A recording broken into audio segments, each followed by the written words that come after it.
I might use this just when they do the PA for the Okay. announcing. I'll go to this side of you. Hold that again, Joe.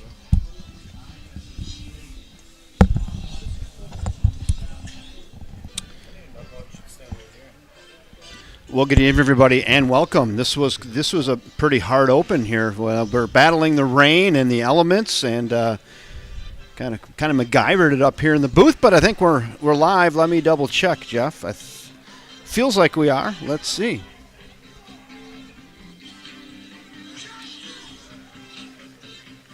We are. It's a small miracle that we pulled this off, but we are inside. Partially. There's rain blowing in the booth, but I think we're going to be okay tonight. It's senior night.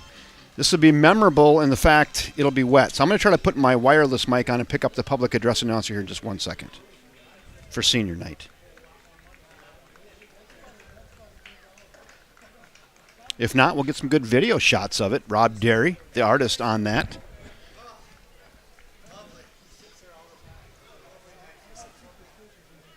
No umbrellas. I like it. Just tough it out.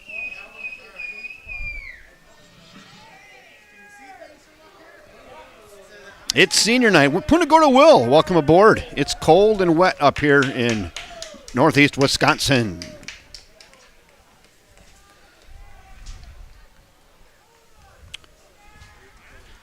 Public address announcer.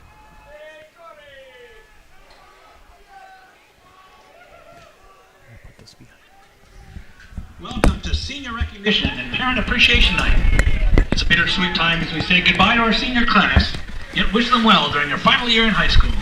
We'd like to thank the senior football players and manager for the dedication to River Falls football. It hasn't always been easy, but your commitment to the team has given all of you great character, perseverance, and a brotherhood of friendship only football can share. And now, introducing our seniors and their parents. Here we go. Here's your seniors.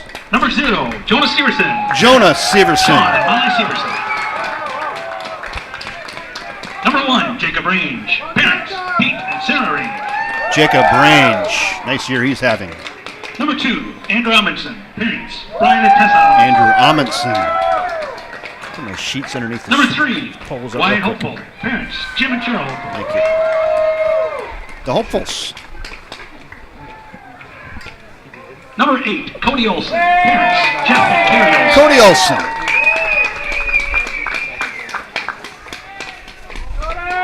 Number 13, Bryce Bevan. Parents, Marty and Molly Bevan.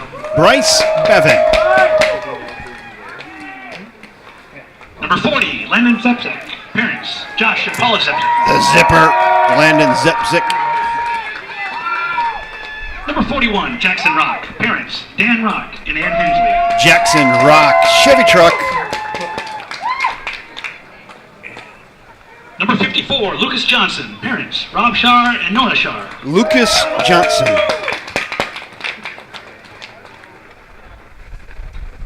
Number 59, Gavin Clay. Parents, Aaron and Shelley Clay. Gavin Clay. Number 61, Larry Jackson. Guardians, Javon Jackson and Kristen Ward. Larry Jackson. Number 88, Taurus Eastgate. Parents, Zach and Rachel Eastgate. Taurus Eastgate. And manager, Cheyenne Wilson.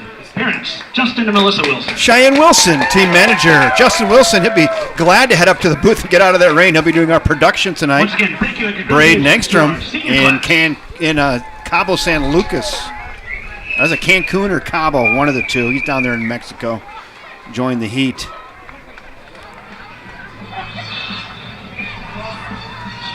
All right, Jeff, there's your seniors on a wet, windy, wet, cold senior night tonight. I'm going to go over here and I'm going to turn down the volume just a little bit on this one. Hold on.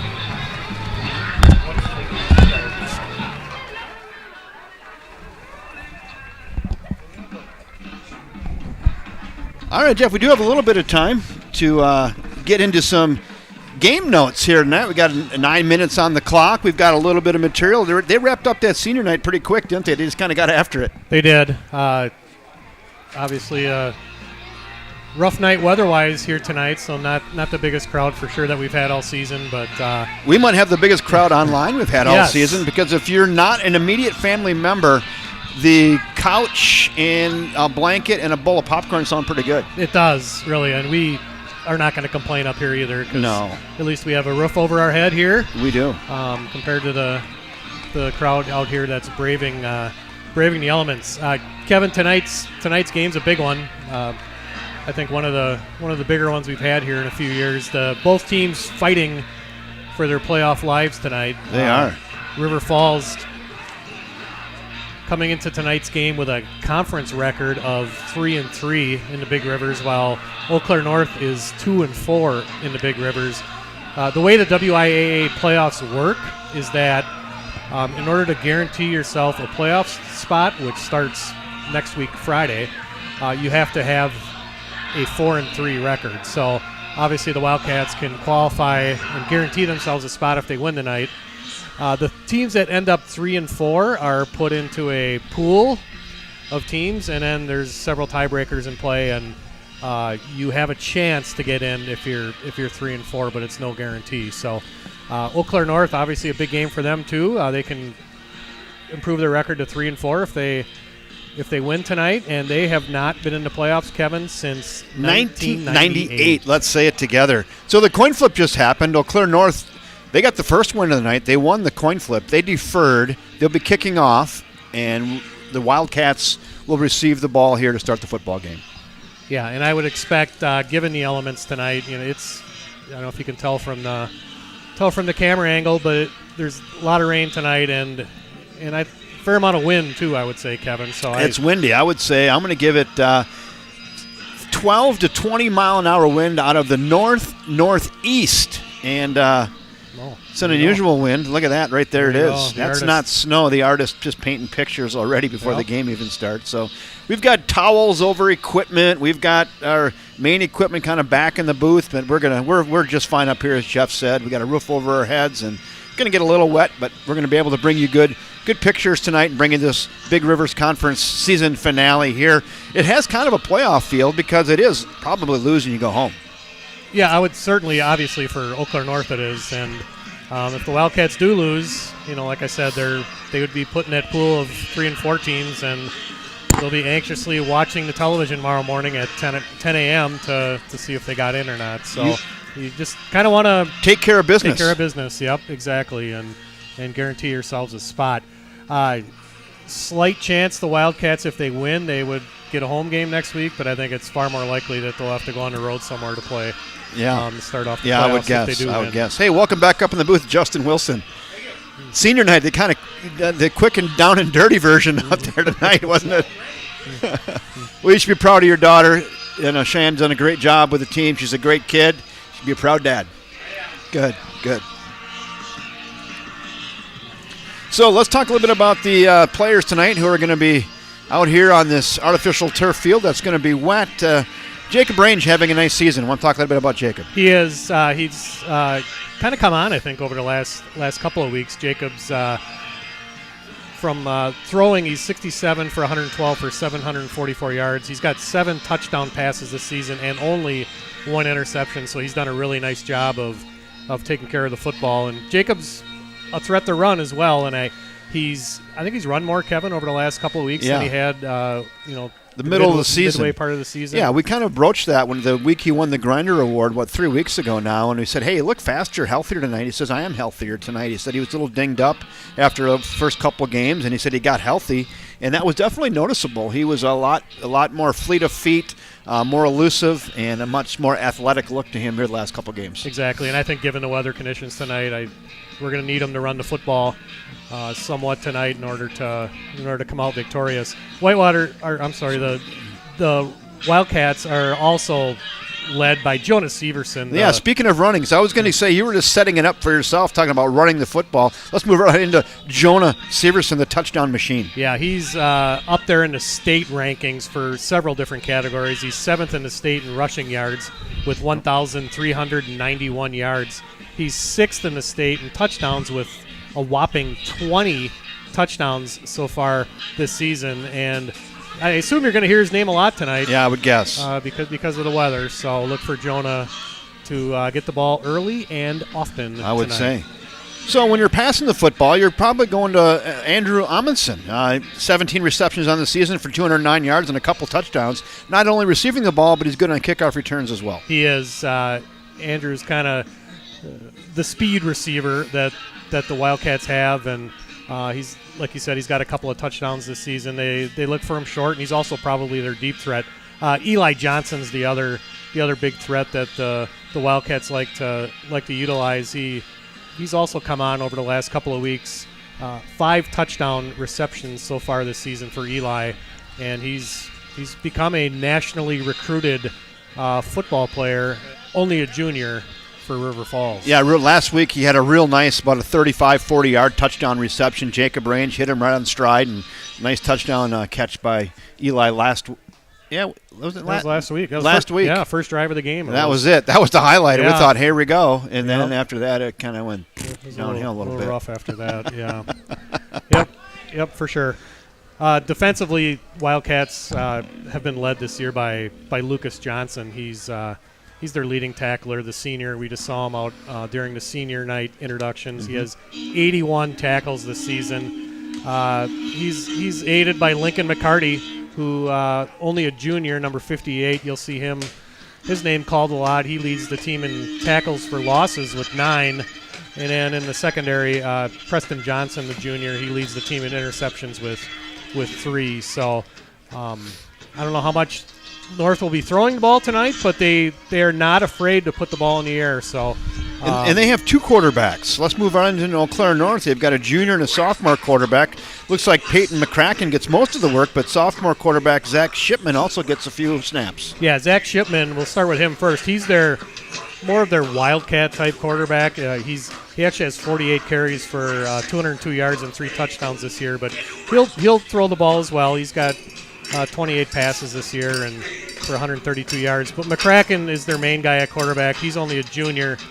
677 yards passing, 9 touchdown passes this year with only 3 interceptions. So as long as the wind is a little bit under control, I would not be too surprised to see the Huskies put the ball up in the air quite a bit.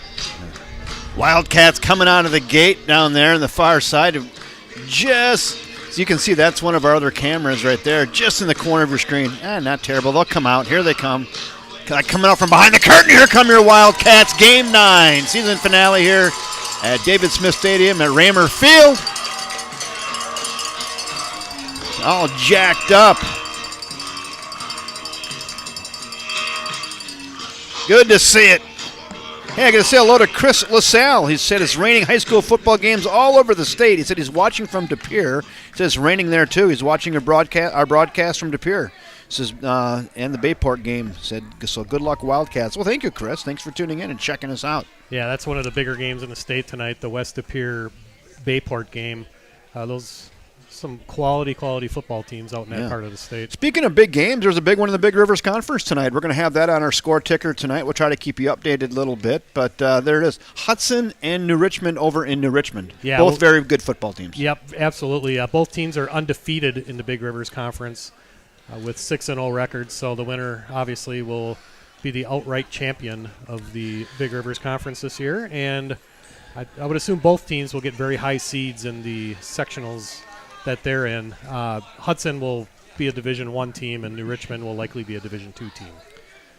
Yeah, that'll be going on too. So we'll keep you abreast of that. We don't need you switching over there or nothing. Just stick with us, and we'll keep the scores updated.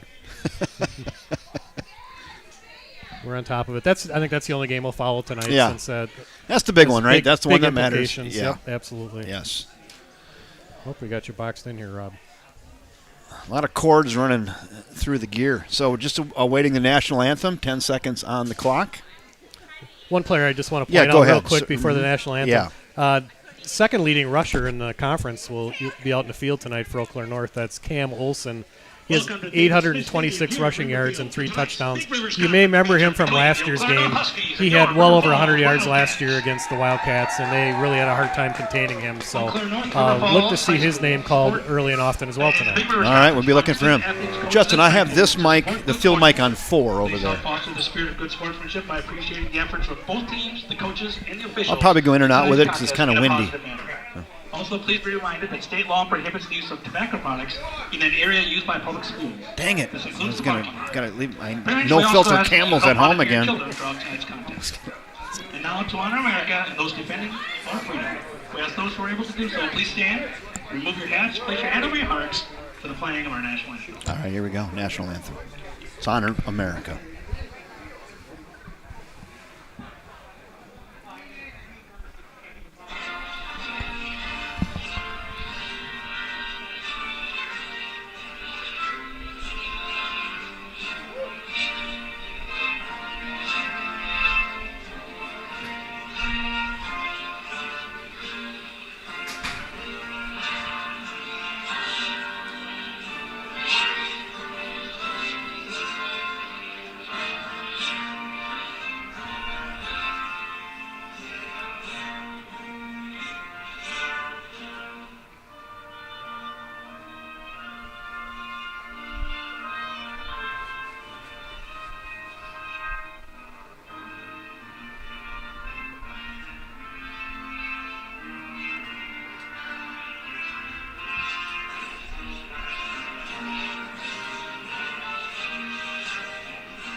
Well, good evening again, everybody, and welcome to Senior Night here at David Smith Stadium in Raymer Field on the campus of the University of Wisconsin River Falls. As Big Rivers Conference football, the season finale, playoff implications here tonight. The Eau Claire North Huskies have traveled about 60 miles west to take on your River Falls Wildcats. Good evening, everybody, and welcome. I'm Kevin Westhouse, joined by my great color commentator, Jeff Johnson, the artist, Rob Derry, getting it done on the camera tonight, bringing you the pictures at home, and Justin Wilson over here on production. Thanks for joining us tonight, Justin. Really appreciate it. Hey, Jeff, how are you? Dry compared to everybody else that's here tonight. So I'm comfortable right now. I'm comfortable. Absolutely. Here's your starting lineups. All right. Number 2, wide receiver, Andrew Amundsen. Severenson, Range, Amundsen. Number 3, wide receiver, Wyatt Hopeful. Wyatt Hopeful. Number 8, tight end, Cody Olson. Cody Olson. Number 13, wide receiver, Bryce Bevan. Bryce Bevan. Number 40, offensive lineman, Landon Zepsik. The Zipper, Landon Zepsik. Number 41, fullback, Jackson Rock. Jackson Rock. Number 54, defensive lineman, Lucas Johnson. Lucas Johnson. I don't think Jackson Rock is starting. Jack is out tonight. Yep. Lucas Johnson. Offensive lineman, Gavin Clay. Gavin Clay. Number 61, offensive lineman, Larry Jackson. Larry Jackson. And number 88, defensive back, Doris Eastgate. Eastgate. Attaboy, All Larry. right. Get all your seniors out there tonight. Good to see. Larry, I like that was good. Yeah, Larry made the most of his He introduction. did. There, so, He did. He yep. broke it right down. That was nice, Larry. Love to see it. Yep. Yep. Our high school huddle crew is imitating him right now. Yeah, so they approved. not they quite approved. as good as Larry. No. All right, here we go. Let's put 12 minutes on the clock. Justin, how are our levels looking over there for audio? Because I can't see them. They're really good. And you run a pretty tight ship. I'm a fussy guy. You're a little fussier. Now you're kind of a man after my own heart. I love it.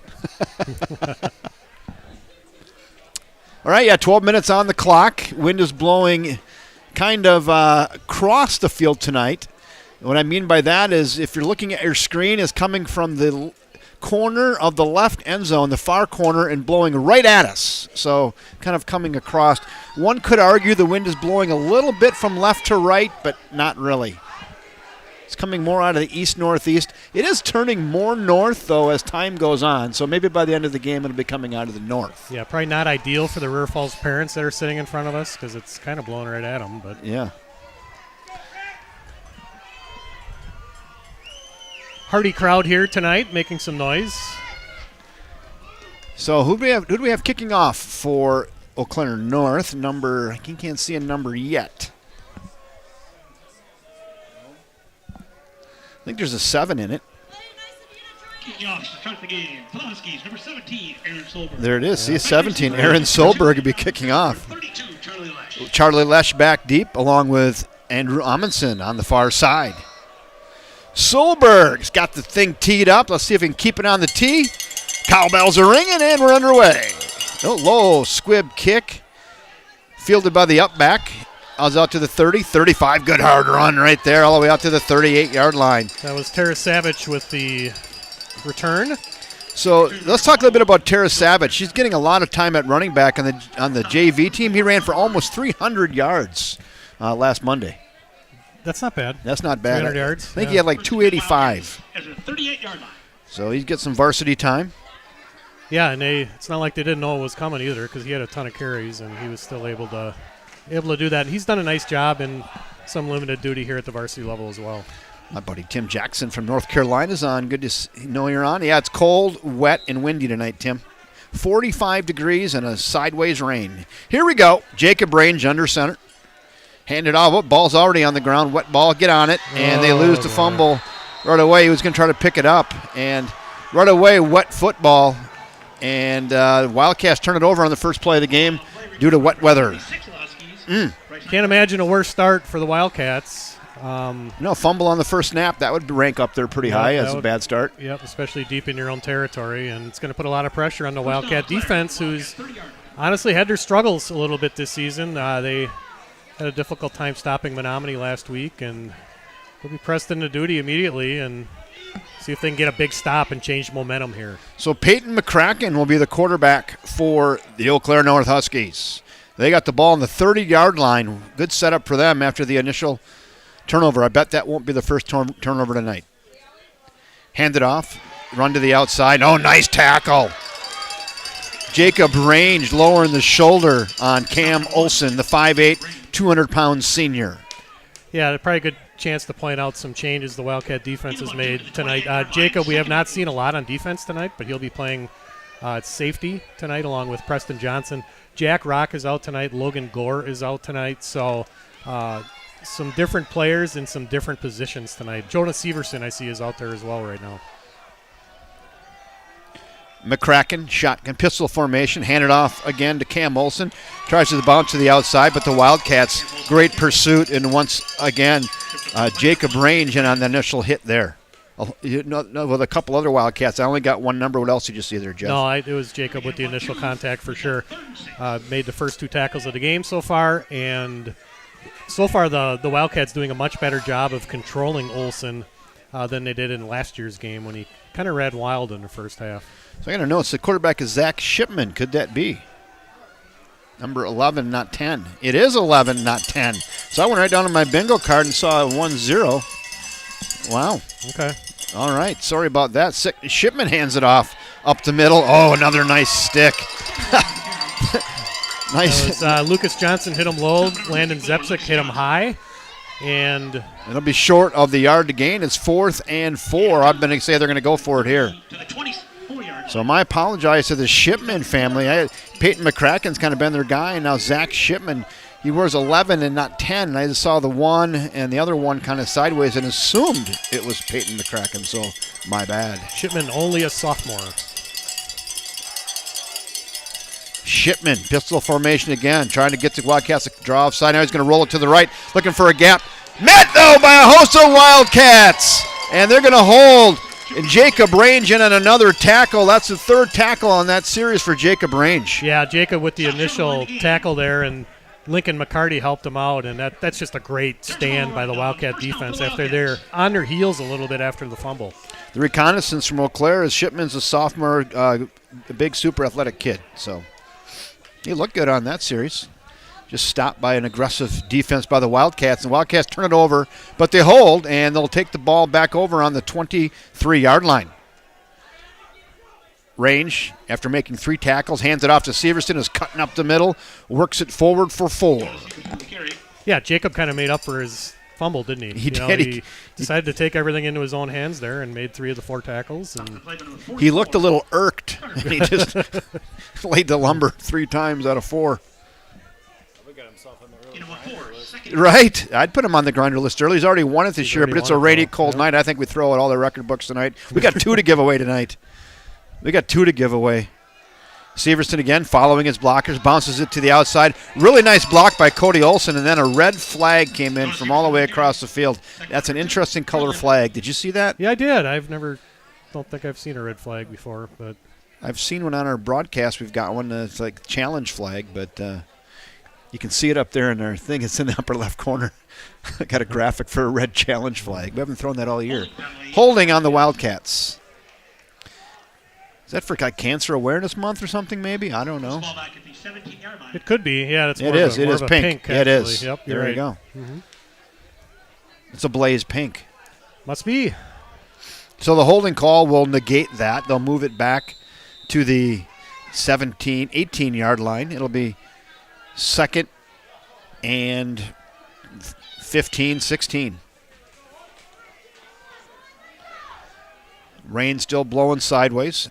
Pitch it out to Severson. Getting in behind the bigs on the right side this time. Falls forward for 5. He gets 5 of that back. It'll be 3rd and 10 now for River Falls.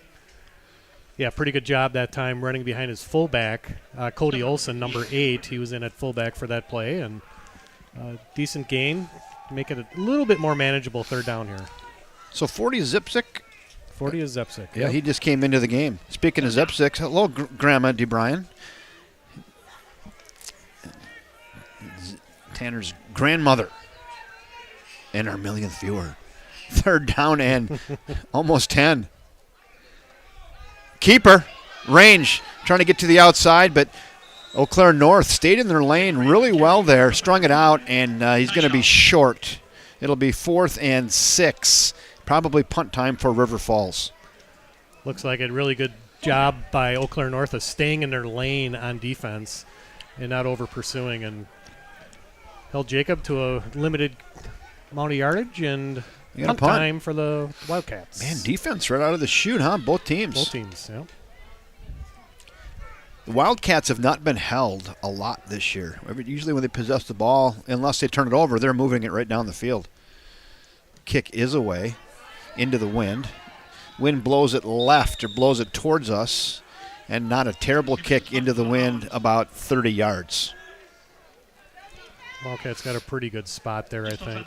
Yeah. About the 45, 46-yard line. Yeah. So see if their defense can make it 2 in a row here. 7:39 to go here in quarter number 1. Do you have the replay on, Justin? All right, good. In case we see something good, let us know. 1st and 10 for Eau Claire North. Their 2nd possession of the game. Wildcats held them on their 1st possession. Let's see what they can do here on possession number 2.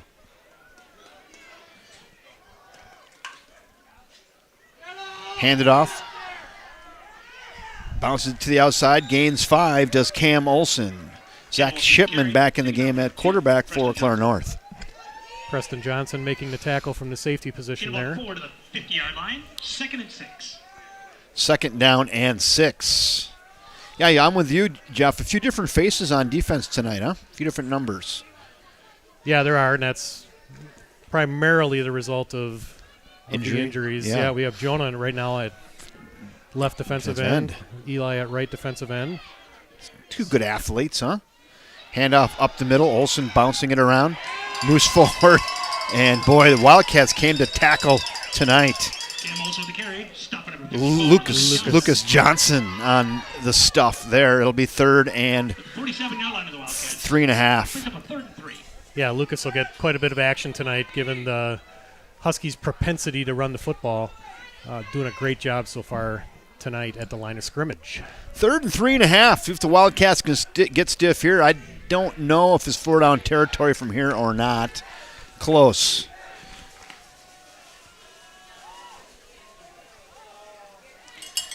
Eau Claire North comes to the line. Cowbell's going. The fans in the stands here imploring their defense. There's not a lot of them braving the elements tonight. Zach Shipman, pistol formation. And now we've got a whistle. What do we have? Delay of game on Eau Claire North.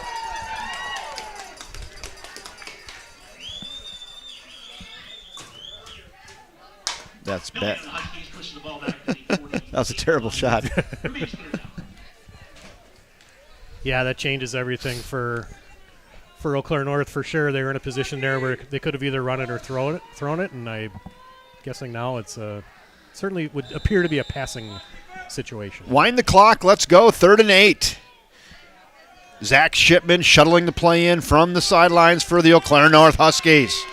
Gives these fans something to get excited about here early. A big series to start the second series of the game here early in the first quarter.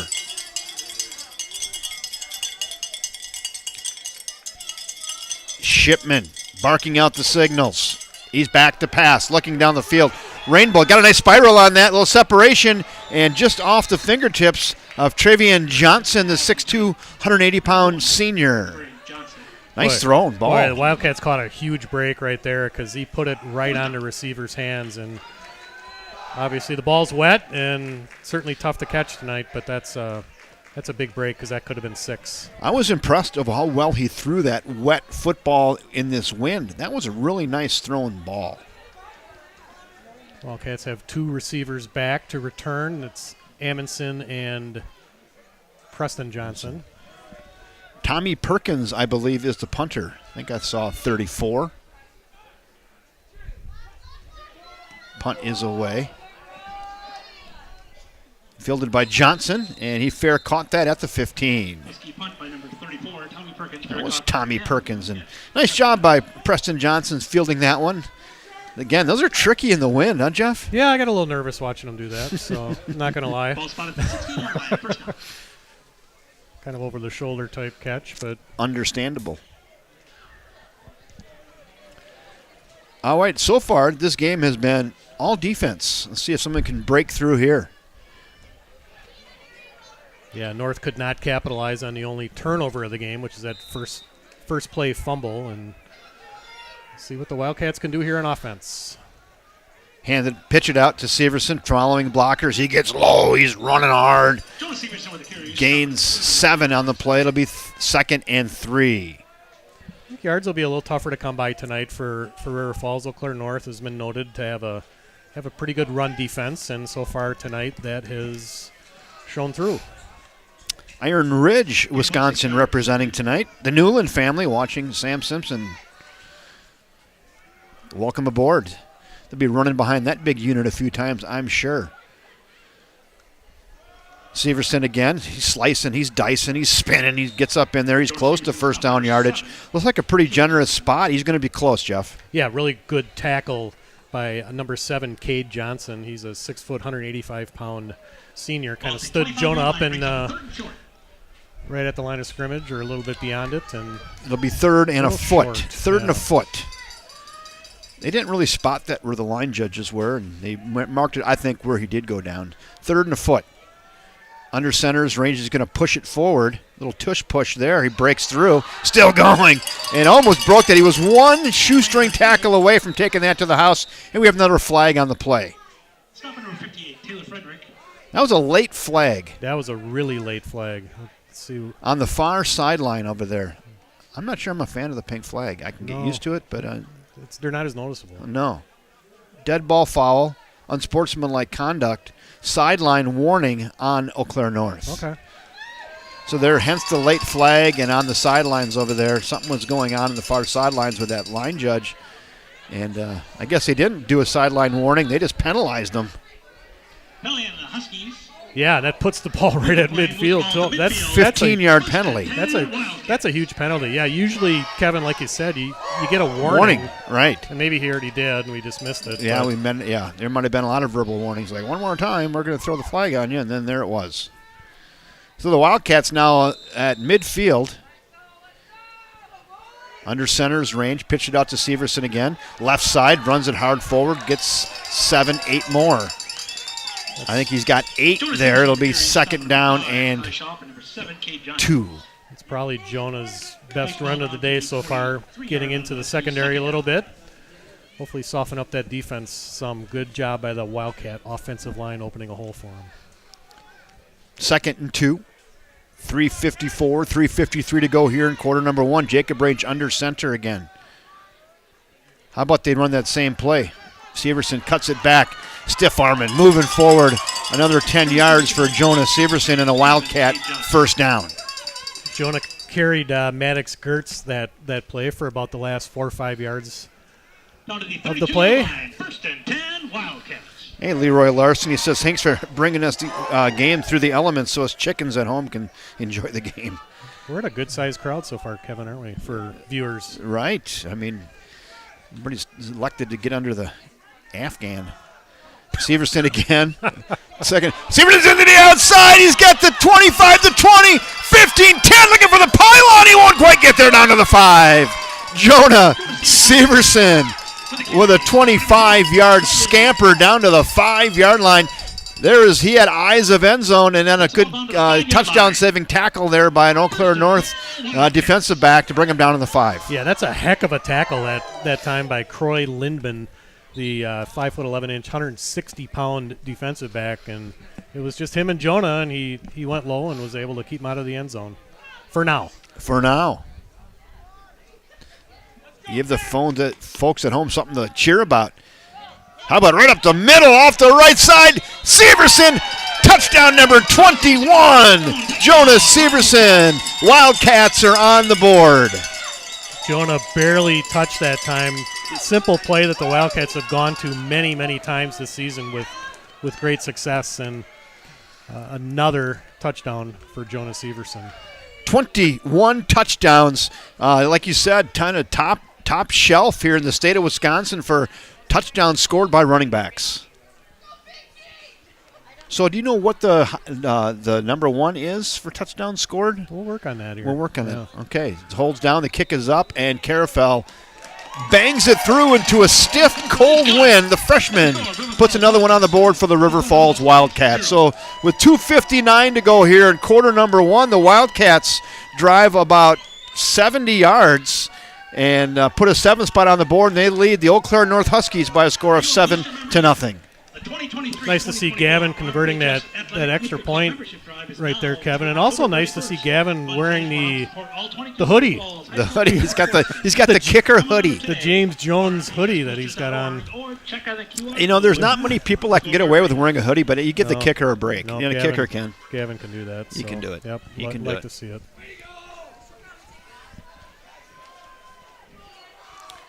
So that was kind of the Wildcats we've known in their successful games this year, running the ball control, Jonas Severson, and big offensive line, blowing holes, and getting chunks of yards.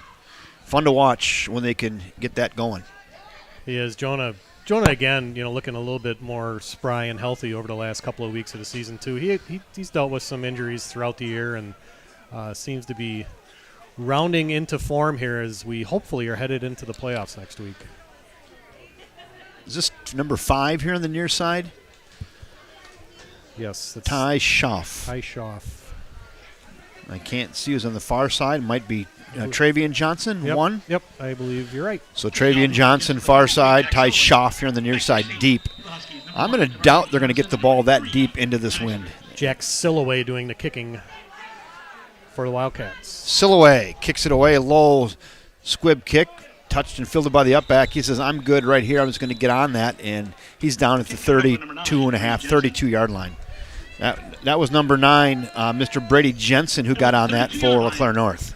It's got to be a little scary, too, with the ball rolling towards you like that, Kevin, in a wet field and puddles and everything else that's out there tonight. Hey, did you get a score in the Richmond game? We'll put it up on the Oh, their YouTube is down. Wow. So maybe if someone can help us on the live chat with a score, we'll put it up on the ticker, because we understand maybe their YouTube is down there in New Richmond. It's wet. I understand it. I got it here. No score in the first quarter. No score. So our scoreboard's accurate.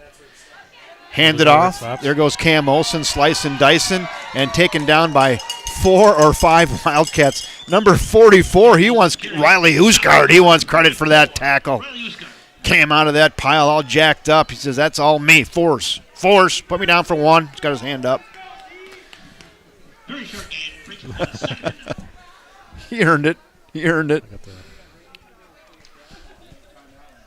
2nd and 9. They give him forward progress, gave him a yard.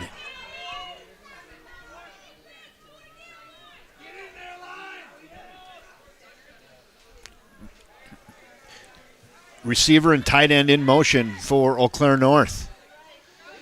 Hand it off again to Cam Olson. Drives the bus forward. Nice open field tackle by number 24, Anthony McPherson on the tackle. Puts them in another difficult third down position, Kevin. Third and about 5 or 6 yards to go here. See if the Wildcats can get off the field again.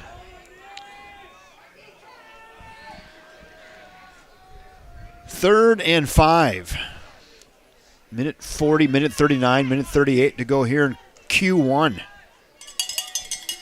Cowbell. More cowbell, please.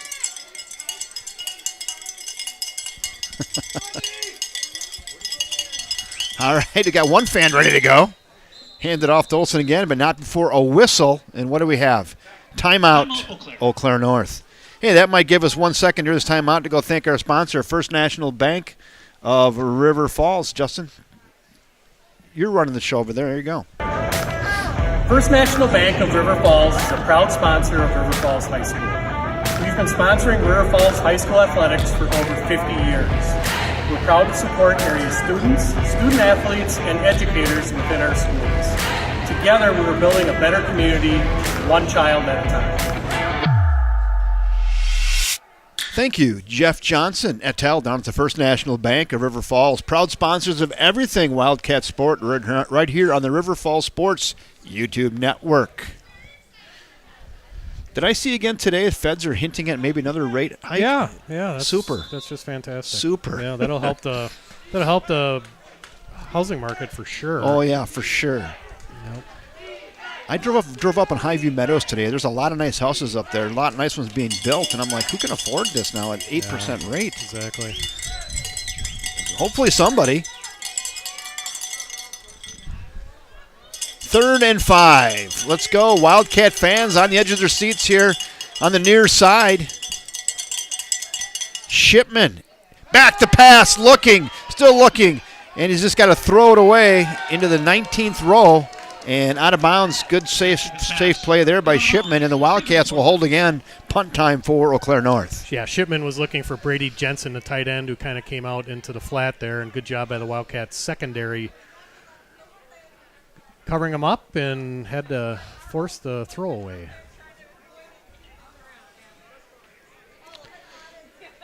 So Kyle McCarty said he's watching from Taiwan. Lincoln McCarty's uncle. I don't know if that's true or not, but it's a good story, even if it's not. Sure. We're going to go with it. Got the extra long antenna out again tonight. He does. Yeah, someone holding the rabbit ears. Yeah. Ooh, that's a beautiful punt. High, wobbly kick, fielded by Amundsen on the 20. Trying to find a seam. He's got a little bit of a seam. He's running hard all the way out to the 38-yard line. Andrew Amundsen. Boy, that kid really runs north-south, doesn't he? And he goes with 110% effort. Hard runner. Amundsen's not a big kid either. He's 5'10", 185. That's with a roll of nickels in his back pocket. 145, actually. 5'8". Oh, 145. I'm looking at the wrong side yeah. of the sheet again. Wrong side of the sheet again. 5'8", 145. There you go. Yeah. So that is without nickels in the pocket. He's just 145.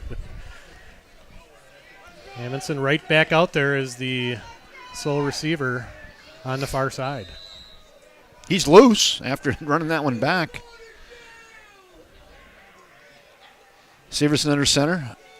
Range under center, gives it to Severson up the middle. Gain of 2. Gain of 2. Is that a moral victory against that tough back? I think so, yeah, especially given the way that Jonah ran the ball in the last possession. So we'll see if the Wildcats are tempted to throw the ball at all. I don't think they've thrown a pass yet tonight. No, and into this wind is going to be tough. So Grandma and Grandpa Simpson are watching from Beloit. Hopefully, maybe Sam will blow a hole here. They're going to run left side, and we have a whistle on the play and a flag down. false start on the Wildcats. That'll move them back 5 yards. It'll be 2nd and 13 now. That 5-yard penalty takes the ball back to the 37-yard line. Brings up a second. A lot of penalties so far tonight, Kevin. There have been. Refs are active. They got to Yeah. stay warm too, I guess, huh? Yeah, that's got to be brutal being a referee tonight. 2nd and 13. No pistol formation tonight. They're going straight under center. Maybe with a football? I think that first snap maybe scared him on that. Severson again runs right side. It was through Simpson's hole right there. Nice 10-yard gain by Jonah Severson. Gain of 10, 3rd and 5. Yeah, And that'll do it here in the quarter number 1. Yeah, Wildcats clearly not afraid to run the ball on 2nd and 13. You don't see a lot of teams that'll do that, but River Falls very comfortable running it in a situation like that and puts them in a nice, relatively easy 3rd and short here. I got a score. Hudson did get a 6 spot. 7. So 7-0. You already got it up there, huh? There it is. 7-0. It's on our ticker. It's official. It's official.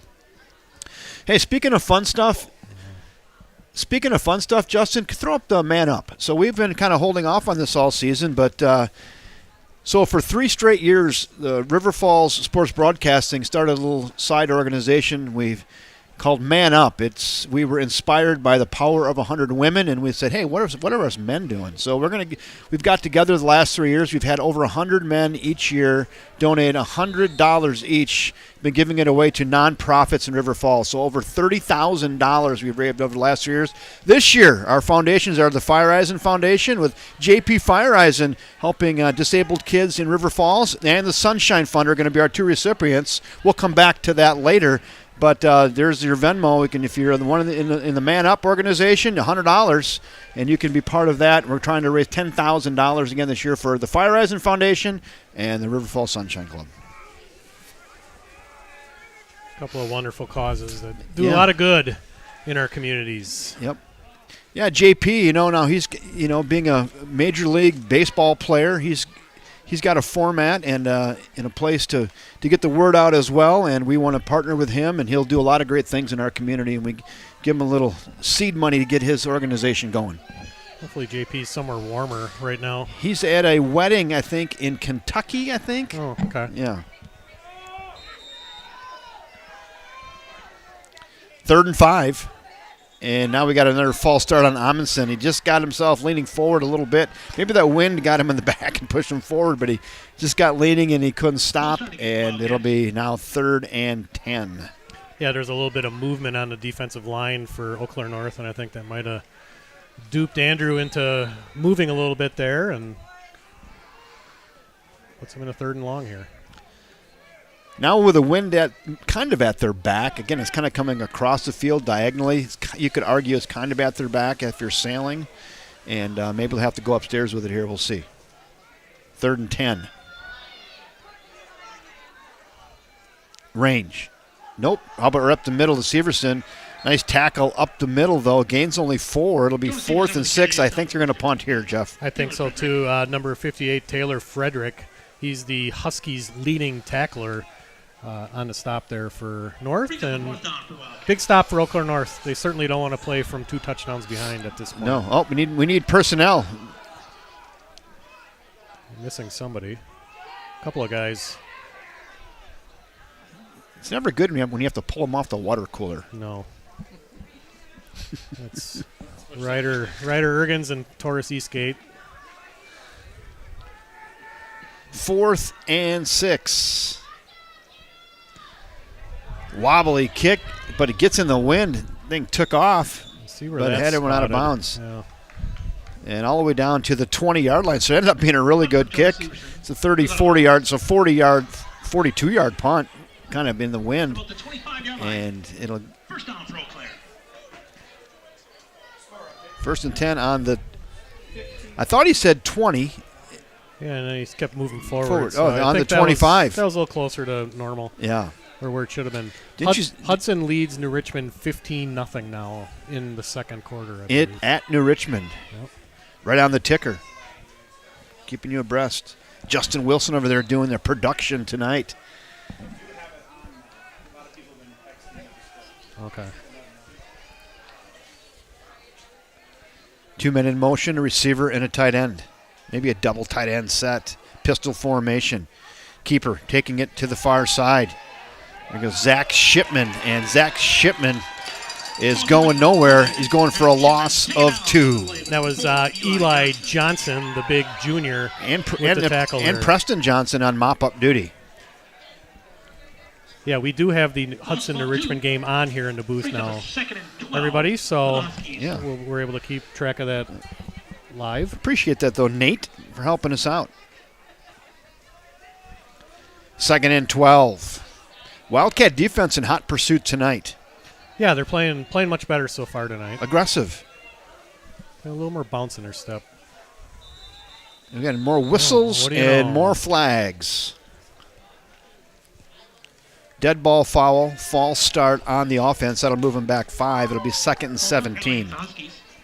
I do know this, Jeff. No matter how hard they try, I doubt we're going to get a game as long as that freshman game was last night. That might have been the longest game in the history of freshman games. football. So they play 9-minute quarters in freshman football. The game was just shy of 2 hours. How did it even happen? Yeah, How did that happen? it was That was crazy. It was brutal. It was and then crazy. The North coach was calling timeout down 33 points with 30 seconds left in the game Yes. Oh, yeah. in a pounding Rain. rainstorm. Yeah. Olsen. Carries it to the outside, still on his feet. Preston Johnson with the tackle prevents them from getting to the first down yard. It's a real nice run, though, by Cam Olsen. Number 10, Preston Johnson. Gained about 13 yards. That'll be 3rd and 2 now for Eau Claire North. Yeah, you don't want to see their Gain about 15 their yards. secondary making tackles on Cam Olsen because that means he's run a long way and he's starting to get his legs under him a little bit, which is a little bit scary for the Wildcat defense. He's good. He's 5'8", 200. He's square. He's a load. Just looking at him. 3rd and 2. Again, excuse me.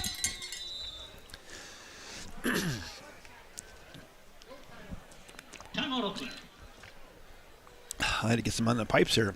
He found those camels, I think, that he was looking for earlier. As my granddaughter would say, joking, joking.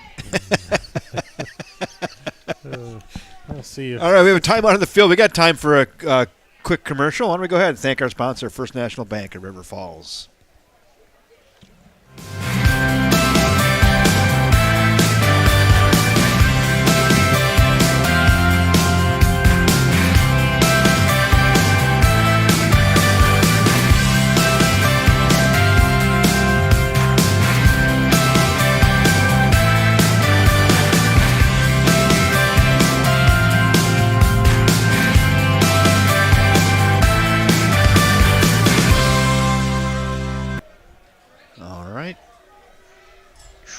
All right, thank you, First National Bank of River Falls. Takes you right back to action here after that timeout, 3rd and 2.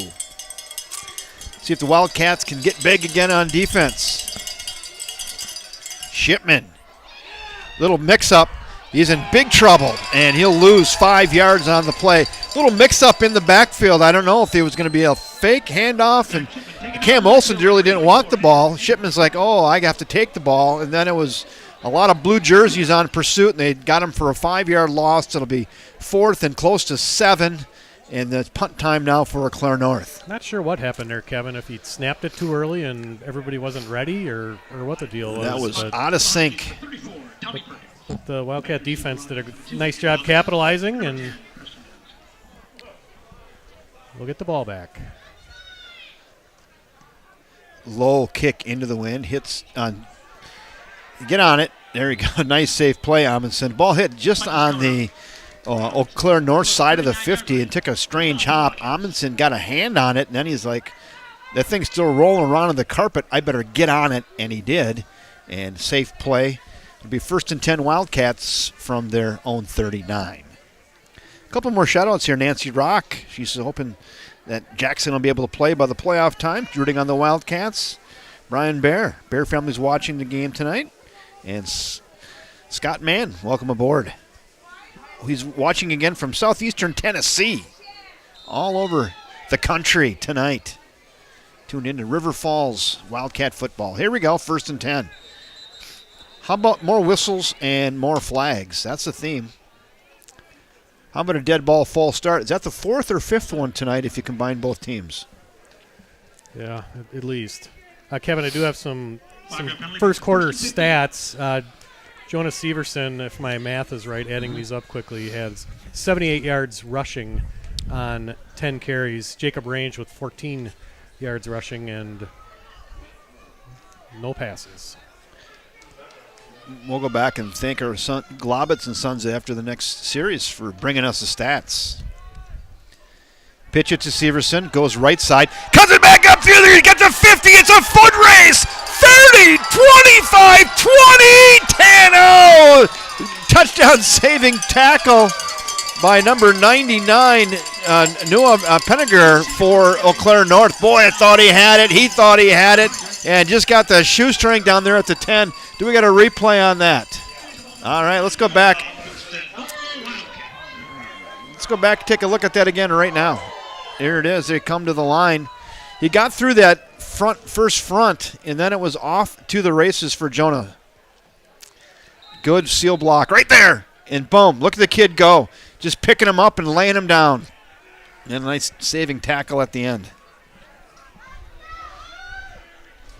Knocking on the door again, the Wildcats for their second score of the game. They're in the Sunshine Fun red zone. We'll get that graphic up next, but we're not going to have to because Jonas Severson just prances right into the end zone for his second touchdown of the game. And that's a little bit of a how do you do right there. Nice run by Jonah. 2 runs, and what he goes 65 yards in 2 plays and 6 more for the Wildcats. Touchdown number 22 of the season for Jonah. That's right. You wanted me to check to see what the record, the leader is. The leader is. I'll get that for you. So, Justin, after this, we'll go back and we'll throw up the 2 Sunshine Fun red zone graphics after this and talk a little bit about that. Snap's good. The hold is good. The kick is blocked at the line of scrimmage, and the attempt is no good. So, with 8:05 to go till the half, it's the River Falls Wildcats 13 and the Eau Claire North Huskies nothing. Area Sunshine Fun Red Zone. We were there twice. Once we're going to give a shout out to Black Wolf Exteriors, and then the other time we had Jen Rivard with State Farm Insurance. We were in there twice, and we weren't in there very long, not even long enough to get our graphics up. And then at halftime tonight, we're going to do a little check presentation. If they want to brave the elements out there tonight, they're going to present their $1,000 checks each to the River Falls Sunshine Fund. So put your hands together at home for Jen Rivard with State Farm Insurance and Mr. Joe Karras with Black Wolf Exteriors, being very generous by sponsoring the Red Zone this year, giving $1,000 each to the River Falls Sunshine Fund. Pretty nice. Kevin, the state leader in rushing touchdowns this year, has 26. Well, he's got 22. He's going to get 4 more tonight and tie that up. Yeah. Why not? It's early. This kind of puts the Huskies in a bit of a bind here. They're a pretty similar football team as the Wildcats are in how their offensive philosophy is. They certainly are a run-first team, and makes it difficult to come back with a couple touchdown deficit. It's a low line. That thing's skipping across. It's hot. Woo! That get picked up speed when it hit the carpet on that wet turf, and just a host of Wildcats, 5-6 guys, bring down Travian Johnson, who didn't get far, and I think they're going to mark it out to the 14 on forward progress, and that's where they'll set up shop 1st and 10. Anthony McPherson with the initial contact. Geez, that thing skipped off there, though. Yes, it did. Got a few shout-outs here. Kevin, Yeah. Tim Hochstedler watching. Welcome, Tim. Mike Johnson and Michelle Johnson, Eli's parents, watching. Where are they? They're at a wedding in Reno, Nevada. So, yeah, rough duty. Brad Gretz watching. Sandy Worm, Polly Stafford, and Sean Johnson watching from Mount Horeb. Love it. Shipman hands it off, little jet sweep. That one goes to Aaron Solberg. Positive yards there on Aaron Solberg using his speed. Gets to the outside, gains 5. It'll be 2nd and 5. A little different than we've seen thus far. Yeah, that's a play they haven't gone to yet. Wildcats did a good job of stringing them out and keeping them to a relatively short game. 22-0 Hudson leads New Richmond in a blowout in New Richmond. Wow. And I thought New Richmond really had it going. Not tonight. They have.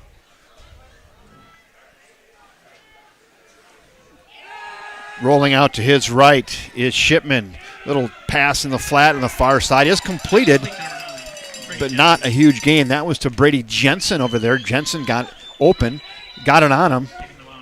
Really nice work by Jacob that time. Jacob Range covering up the receiver for really no gain, or a short gain, I should say. And the rain is not letting up. Picking up a little bit. The wind is picking up. The rain's picking up. It has been we haven't had a lot of miserable days since last May. Today was one. It was not nice. Yesterday was 2. Yes. Today was worse, I think. Today was worse, yep. 3rd and 4. Shipman again, pistol formation. Wind blowing, rain blowing right in his eyes. He's back to pass. He's looking. Crossing route. That's high. It's hot. And incomplete. Intended for Travian Johnson. Just a little high and hot. Cal Usgard on the play that time for the Wildcats. Cal, a junior defensive back. He'll be back next year.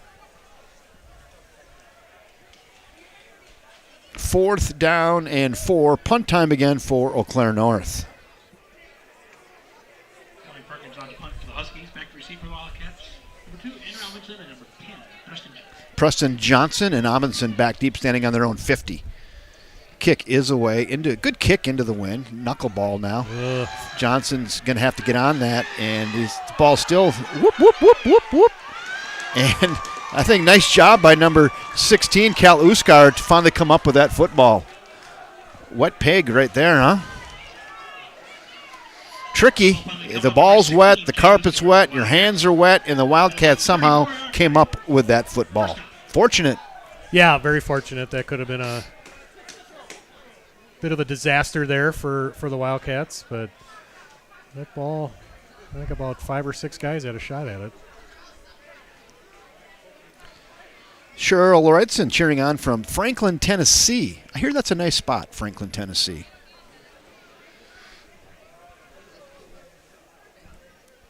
First and 10. Wildcats are going to stick under center with Jacob Range. Fullback, running back, I formation. Give it to Severson right up the gut. Cuts it back to the left. Gains 7. It'll be 2nd and 3.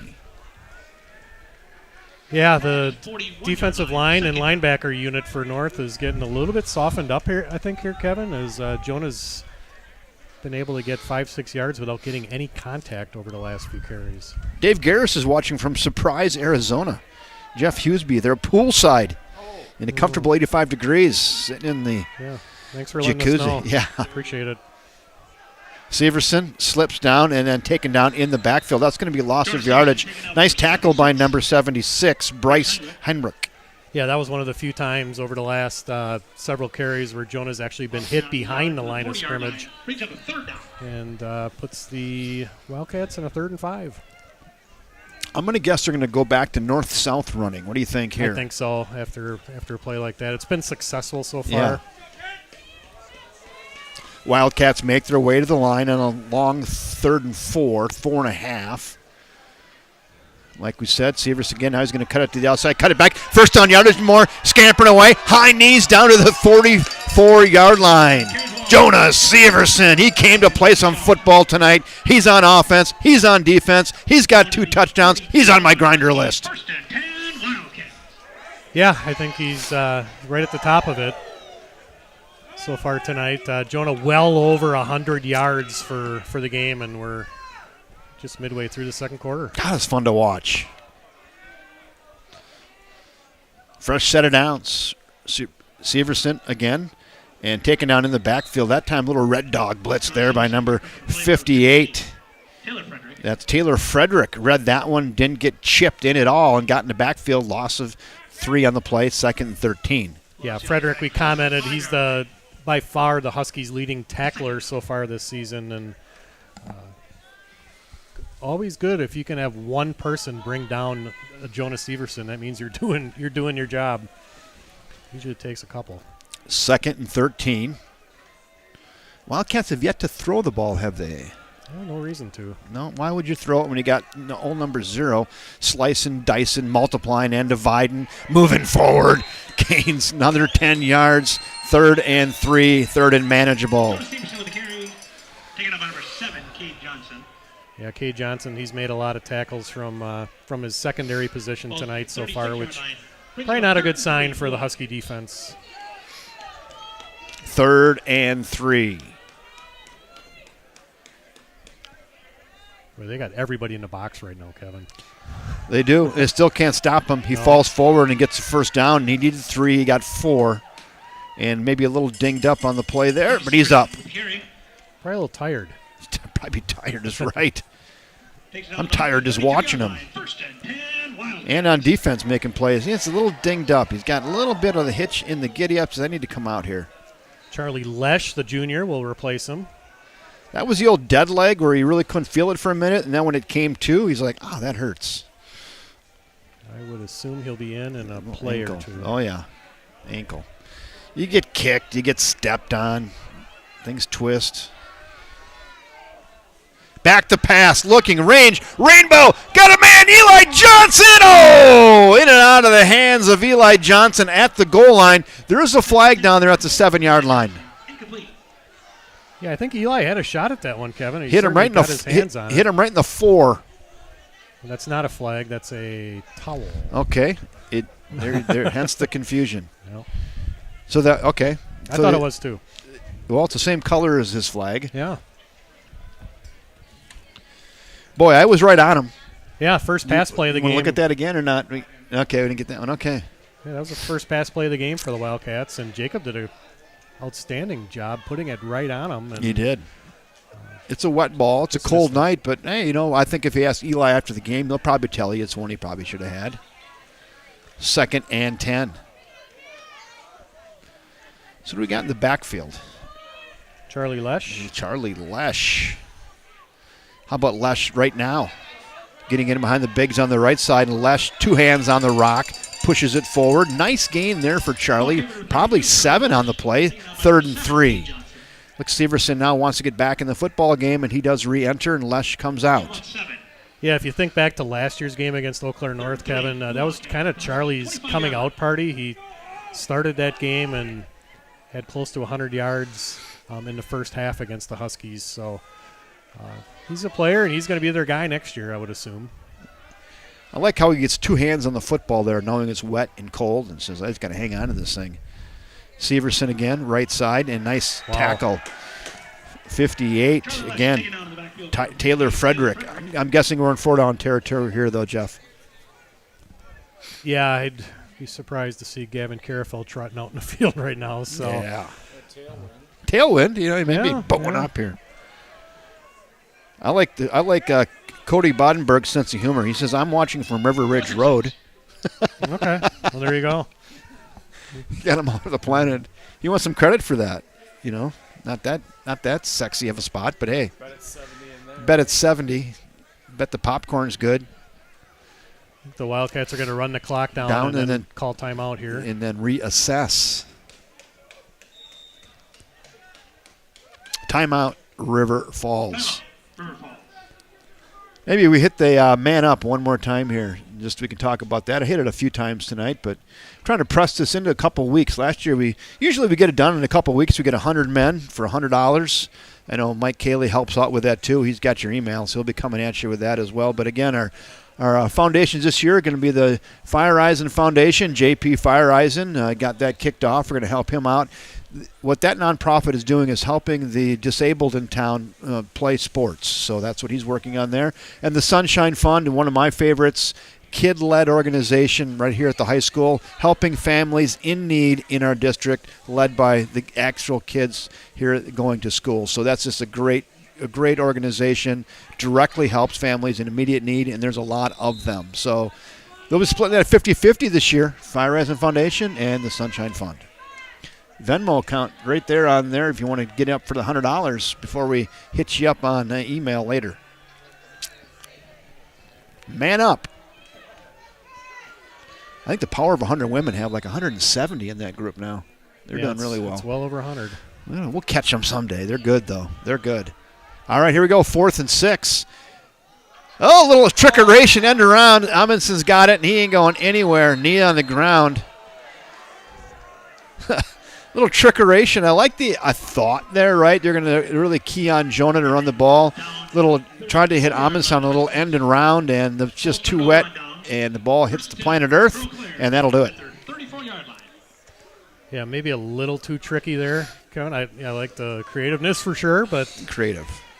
Tough to execute. Tough night tonight. We've seen a lot of dropped balls tonight by both teams, and it's tough. Tough conditions. Hard to explain unless you're here.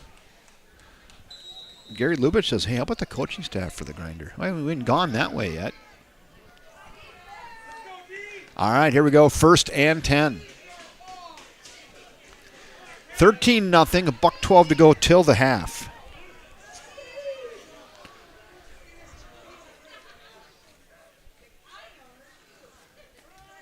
Handed off. Tries to get up through there. Nice tackle by number 54, Lucas Johnson. I know we got a long way to go, Kevin, but if the Wildcats can pitch a shutout tonight, I would think at least one defensive player should be considered for this award. This is clearly the best showing the Wildcats defense has had in weeks. Yeah, real good tonight. Good pressure up front.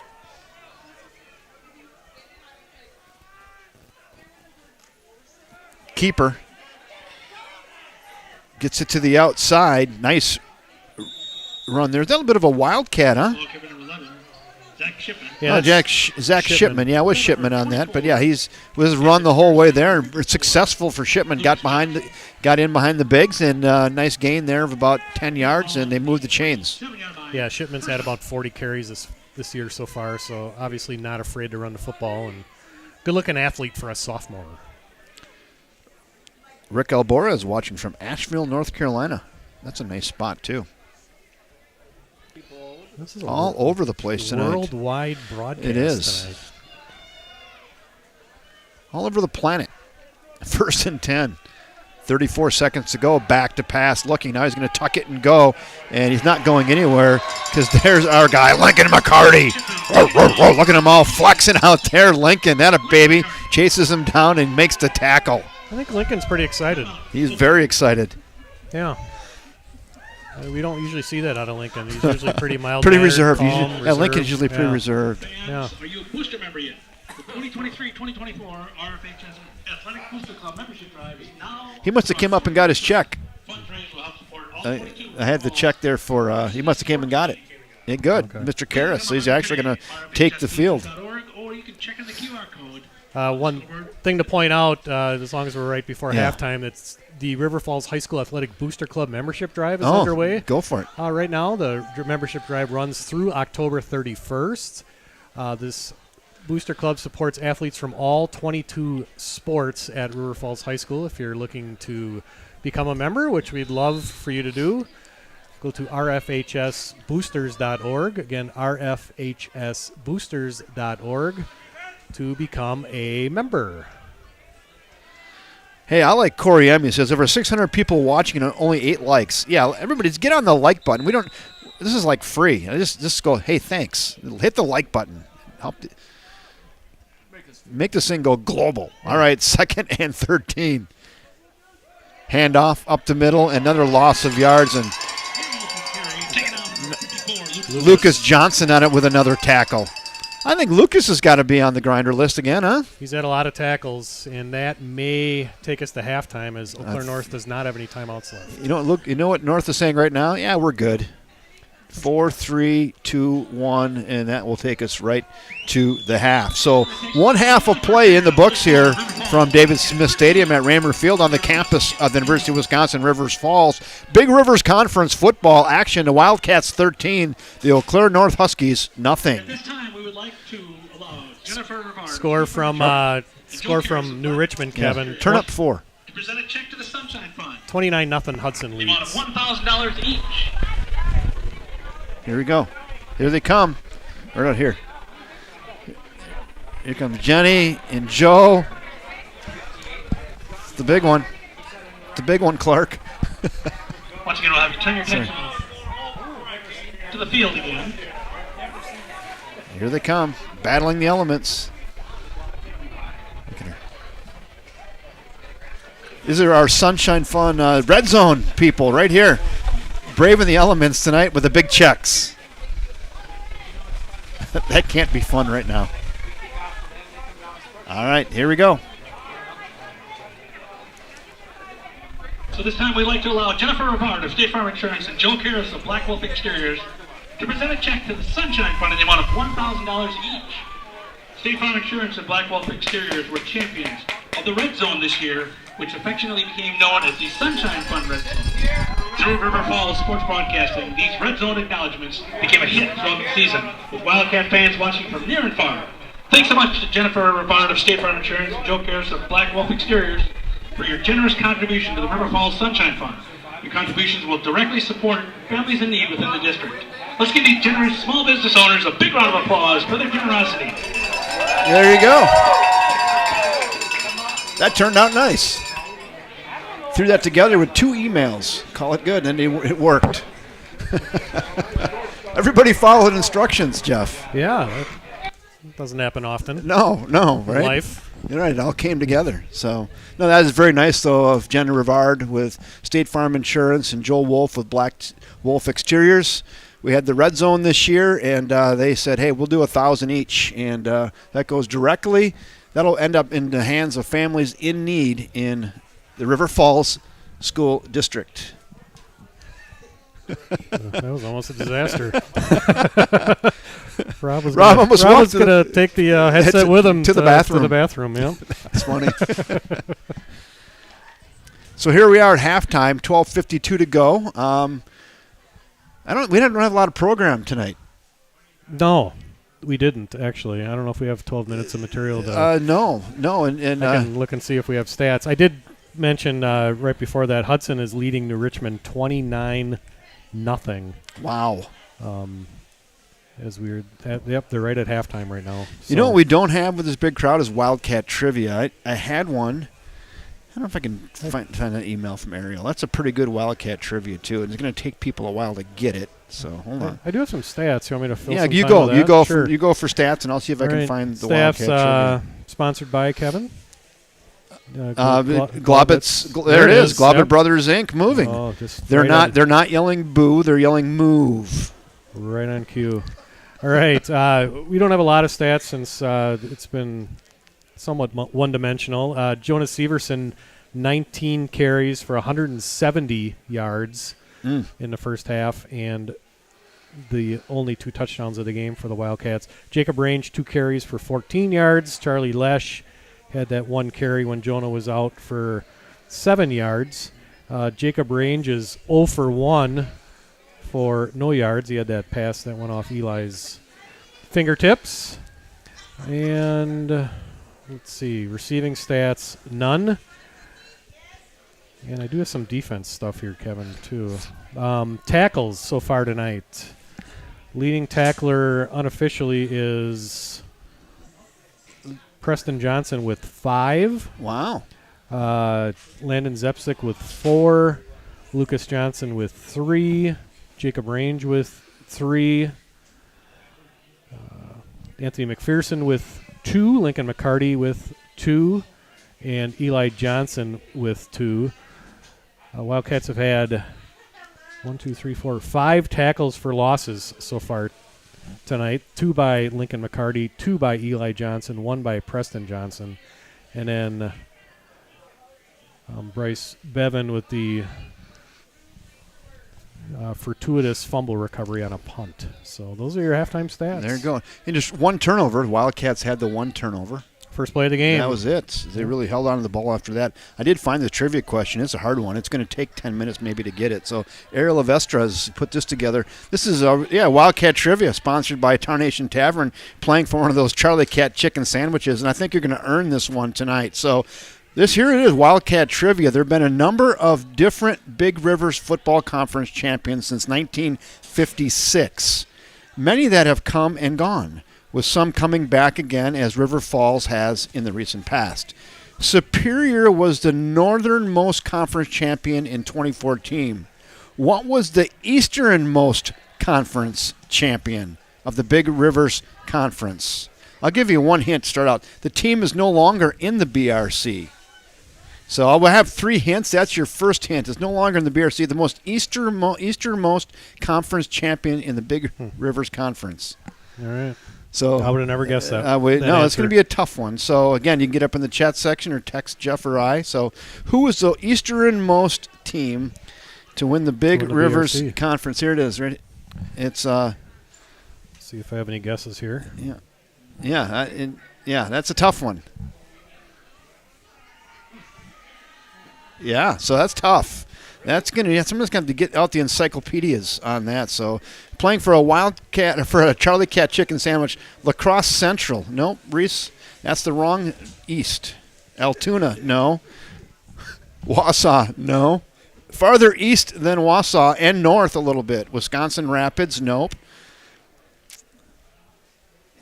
Gary says Rice Lake, no. Marinette, nope, but geez, you're in the right zip code over there with a Marinette. You're in the right zip code with a Marinette. That's close. Wausau West, no. Black River Falls, no. I'm just saying Marinette is a good guess, but not quite. Better hurry up. We only have 8 minutes and 17 seconds to wrap this up here. Here, I'll give you another hint because East Ellsworth? No. Should we let people struggle a little bit? Appleton, no. I'll give you a hint. It's a name of a town in the current Big Rivers Conference, but it's not that town. It's a different town in a different state. That might give it away. That might. We'll see if they're paying attention. No, not Marshfield. No. Not Appleton. Not Anago. Yeah. There it is. Jared Pahacek, Menominee, Michigan. That is the correct answer. So I tell you what, Ariel Avestres, he goes deep into the bowels of the Big Rivers Conference history. And Menominee, Michigan won the Big Rivers Conference in 1958. They shared it with Wausau and Eau Claire in 1959. Interestingly, Marinette, Wisconsin High School, right across the border from Menominee, were champs the first year in the BRC in 1956 and again in 1960. So there you go. Menominee, Michigan in 1958. And that a baby. Mr. Jared Pahacek, I'll let Fred Barr know you'll be coming down for one of those hot Charlie Cat chicken sandwiches. How about that? That was tough. Ariel, nice work.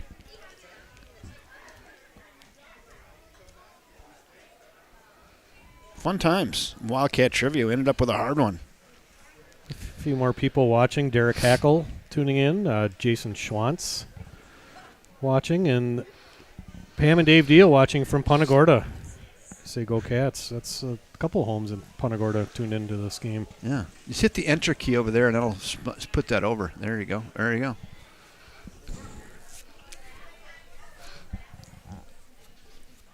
Yeah, we got a wide audience tonight. They're all over the place. I know, you know where I know where they're not? Here. It's a little wet and cold. They're everywhere but here. That's probably not a bad spot to be. Yeah, the crowd's kind of cleared out at halftime. I'm not sure exactly where they went, but hey, Justin, we could probably put up the garage. Let's put up the garage. Let's go run through some of our sponsors. Let's throw up the. I got an idea for something you should show since you have some time. Yeah, we got a video. we got a wipes in the pipes video if we need to kill 2 minutes. Let's go through the garage. Let's talk a little bit about that. So last week we did not have a garage grinder. This week we're going to have 2. So we've developed our whiteboard. I think we're kind of throwing out the rules tonight just because we have to give 2 away and it's a cold, wet night.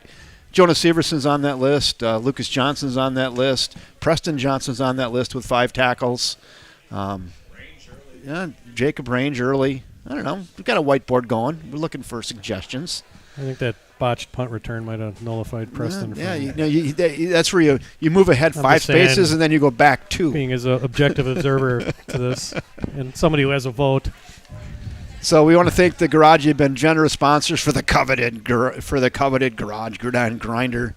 Every week for like the last 3 years. It's a fun award. So also let's throw up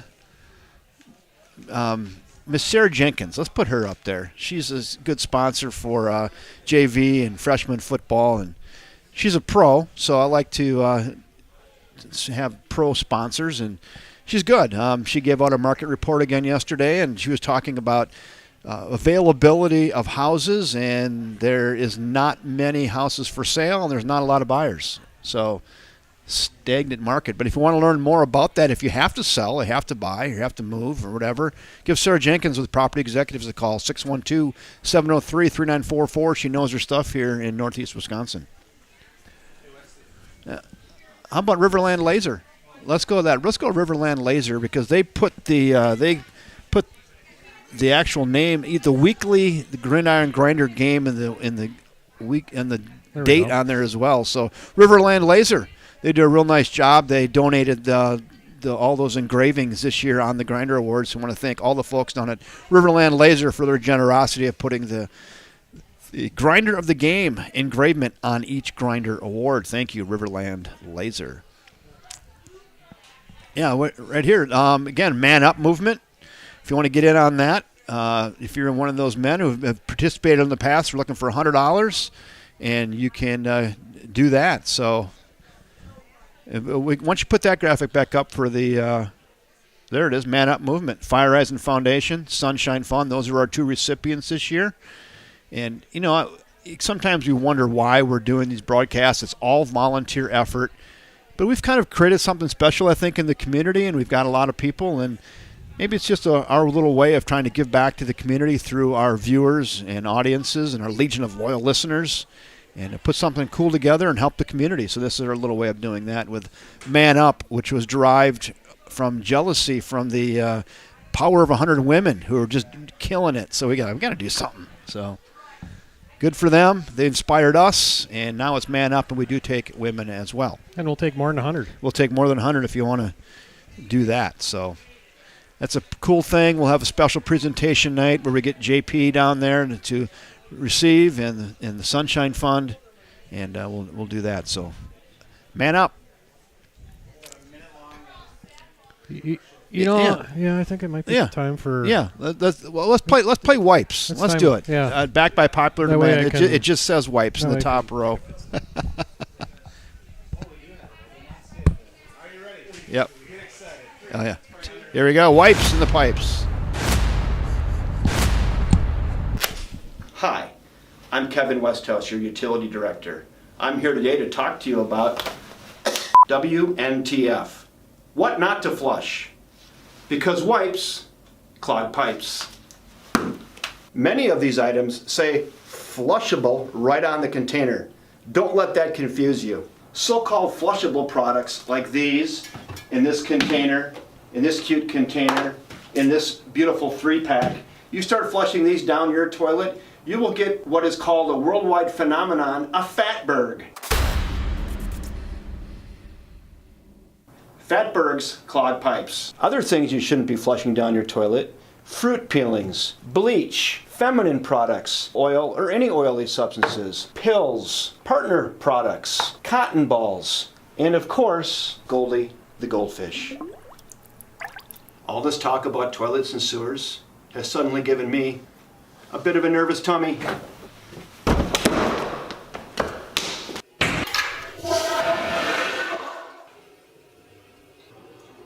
Remember, wipes clog pipes. Toilet paper only, please.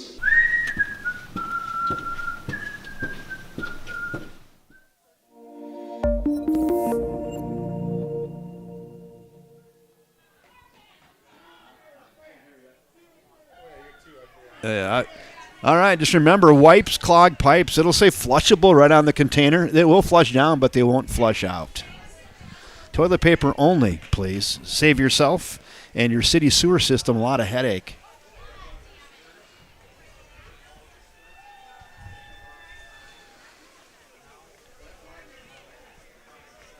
Thank you, John Parsons, for the nice word.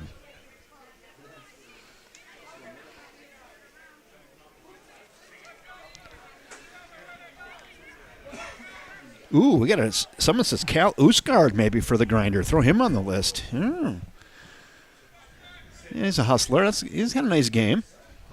I'll put him on the whiteboard. Cal CALUSGAARD.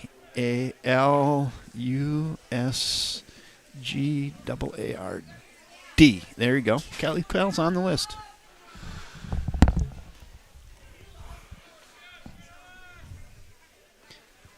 Yeah, we had a request to put Cal Usgard on the grinder list. Oh, okay. Yeah, we take requests. Yeah, we do. We don't always listen to them. But Right, we take them. Yeah. Yeah. That's our philosophy. You bet. We are the final arbiters. I'm not looking real forward to wandering down there and. No? I did bring Did I bring my Packer umbrella? I think I did. You did. I can't wait. Yep. I can't wait to sport that 1968 That looks antique. brand new. That thing, I didn't think so. That thing is from the Wayback Machine. I don't know where that came from, but it is a dandy. Wait till you see that in the post-game interview. There'll be people jealous. Like, someone's going to offer me $40 for that umbrella on the way out the door. I wouldn't take it. Not that one. Nope. I was thinking that's going to stick in the household. That's an heirloom. That's an heirloom umbrella.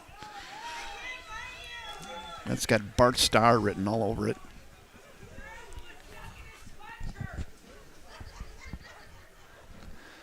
$130. We got a little time. When we throw up another, let's do Zell. Yeah, we got to do Zell. Yep. There we go. Great idea, Kevin. Going to dinner with a friend and need to split the bill? Zelle is a fast, safe, and easy way to send money right from your phone to friends and family. Zelle is accessible through our online and mobile banking app. To learn more, visit our website at fnbrf.com/Zelle. Thank you, Bo Herstein and Melissa Godden, for putting that together in First National Bank at River Falls. That's a dandy. That is a dandy. That's as good as we got. So I can envision how that happened. You know, your marketing department shouts into the offices at about 11:30, like, "Hey, after lunch, we're going to do a commercial down at Bo's." They all went, "Oh, okay." Or the Nutty Squirrel, I guess it is now. But yeah, they went down there and they put a nice piece together. And it's Zell. That might have been at Main Streeters. Actually. Was it? I don't know. Was it? Was it? Was it? It was a squirrel. I Yeah. don't know.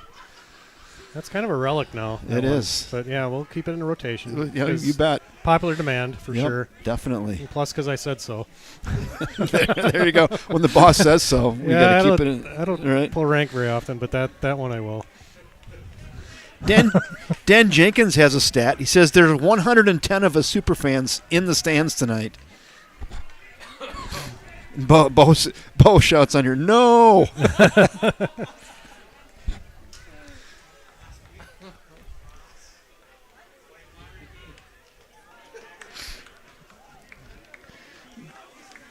Joanne says, "Hey, does number 40, does the zipper, does he qualify for the grinder?" Everybody qualifies. You can put him on the list. You can request.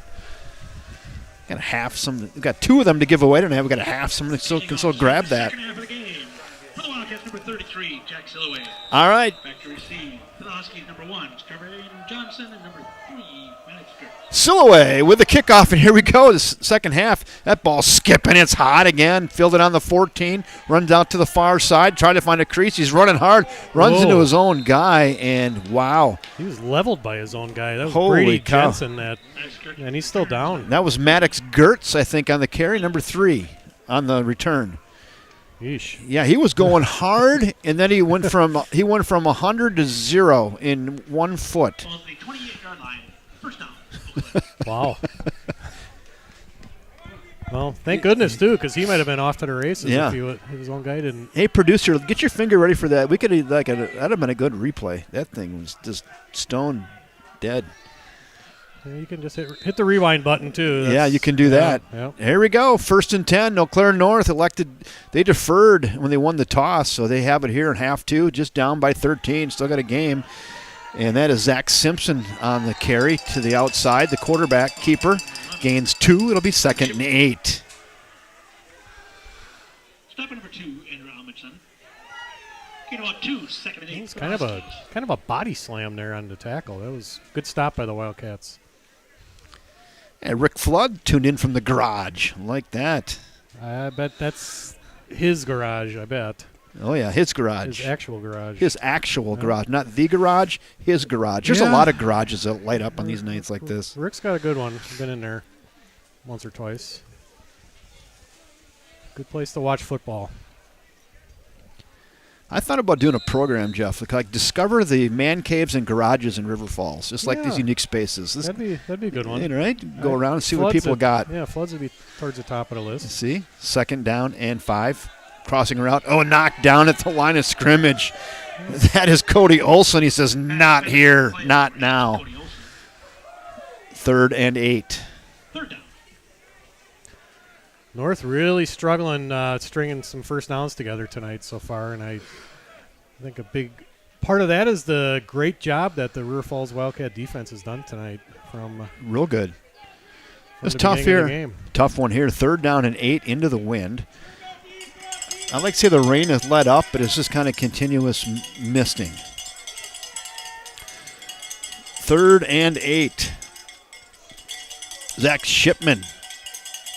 Pistol formation. He's back to pass, looking. Doesn't have anything on the right side. Now he's scrambling. He's being heavily pressured. Here come the Wildcats. He's got to throw it away. Lefty. Jacob Range on pursuit. He was coming hot, and Shipman just had to chuck it out of bounds, and they're going to call intentional grounding as that ball did not get back to the line of scrimmage. That'll be loss of yardage and loss of down. Yeah, that and the left-handed throw probably gave it away there. I didn't see a receiver anywhere near there, and I believe that's what the referee saw as well. Yep. There was no receiver within 20 yards of that. Not much of a loss, about 4 or 5 yards, but it's a loss of down. Or actually, it is much. Yeah, this will be 4th down. And they're marking it back quite a bit. That must be a 15-yard penalty. Yeah, so then it'll be 4th and, about 25, roughly? Roughly, 4th and 24, something like that. 4th and forever. 4th and Baldwin right now.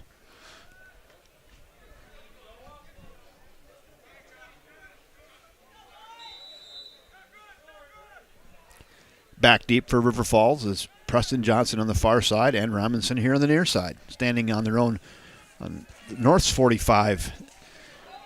And that's headed out of bounds. Amundsen's going to just let that go. Probably a wise choice there. And it goes out at the 40. And the Wildcats are going to be in great position here for their first possession in half number 2, up 13-0. Don't expect to see a whole lot different offensively from River Falls here to start the second half. I would expect a heavy dose of Jonas Severson, his ankle looks fine, pretty good.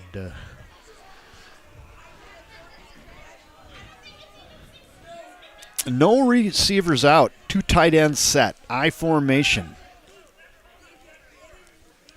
Maybe a 3 tight end set. 3 tight end set, as long as we're talking about it now. Severson runs in behind the right side of the offensive line, and linebackers have to step up and make a tackle. That's number 99, New Pennegar.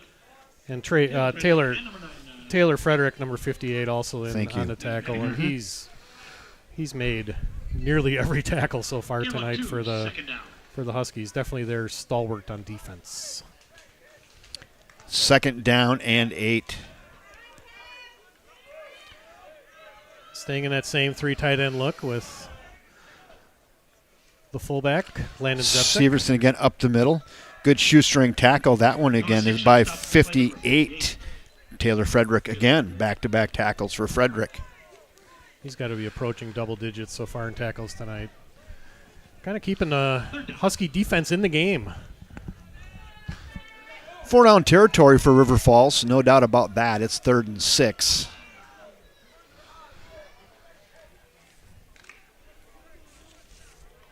Rain's kind of letting up, Kevin. It is letting up a little bit. It's as dry as it's been all day. Still precipitating, but not that heavily. Range under center, maybe changing the play. Pitch it to Severson. Comes to the right side. 25-20, knocked out of bounds at the 16-yard line. Jonah Severson, he needed 6. He got 20.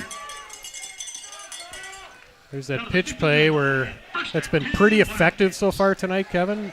Jonah getting down the right sidelines for a big first down gain and moves the sticks for the Wildcats. He looks fast. Ankle not bothering him. Not too much.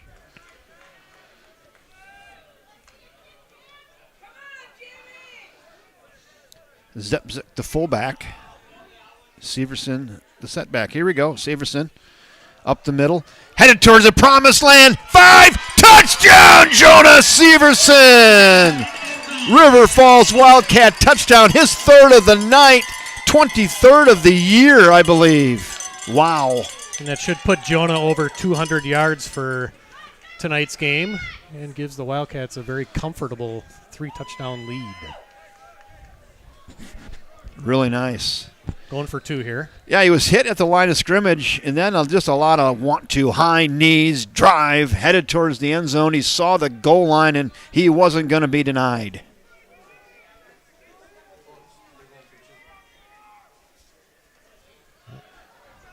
Jonah again. How about 2 more for Severson? 1 more trip into the end zone. That one is worth a pair. And with 9:20 to go here in quarter number 3, the River Falls Wildcats 21. The Eau Claire North Huskies, nothing. Yeah, I think at this point of the night, Kevin, there's not a whole much more that Jonah can really do to not get the Grinder? one of the Grinder awards Right. so far tonight. So 3 touchdowns and over 200 yards. Gaudy. Those are some good numbers. yeah, those aren't bad for one half and A Couple minutes. couple minutes of a third quarter. Yeah, let's look at that again. We got it. You bet we want to look at that again. All right, here we go. Range gets him to the line. Severson. High knees right there. Get to the end zone, baby. Oh, nice. barely touched, running right up the middle too. Yes. Excellent job by the interior part of the Wildcat offensive line. Good job by our executive producer Justin Wilson tonight. Thanks, Justin. And that interior part of the offensive line is Connor Bamman, Vince Anderson, and Brooks Rivard. Yeah, Shout Marty's out to those right. 3. He said you can't talk about the Grinder without talking about the Bigs up front. That is true. Those Bigs won the Grinder this year. They're running every single game almost this year because none of that gets done without that superior blocking. Oh, nice tackle. There is an absolute stick by Bryce Bevan. Bryce came to play some football tonight. Bryce did, yep. Bryce, a senior, potentially his last game here out on the Smith Stadium field. Let's hope not. Hopefully we can squeak out a home game next week. Yeah. So one thing I want to say more about the offensive line because Marty brings it up here. It's a young offensive line, Jeff. It is. There's 2 sophomores and 2 juniors on the starting line. Gavin Clay, the only senior starter for the Wildcats on their offensive line unit. Bodes well for the future. Shipman in the pistol. Back the pass, looking, drawn the middle. Got him. No one is really open. Good coverage out there. Good coverage by Anthony McPherson. That was intended for Travian Johnson. Travian Johnson, one of the leading receivers for the Huskies, and good coverage by McPherson. Pretty good arm on Zach Shipman. 6 foot, 170-pound sophomore. He's got a good future ahead of him as well. We'll see him a couple more times. Mm-hmm.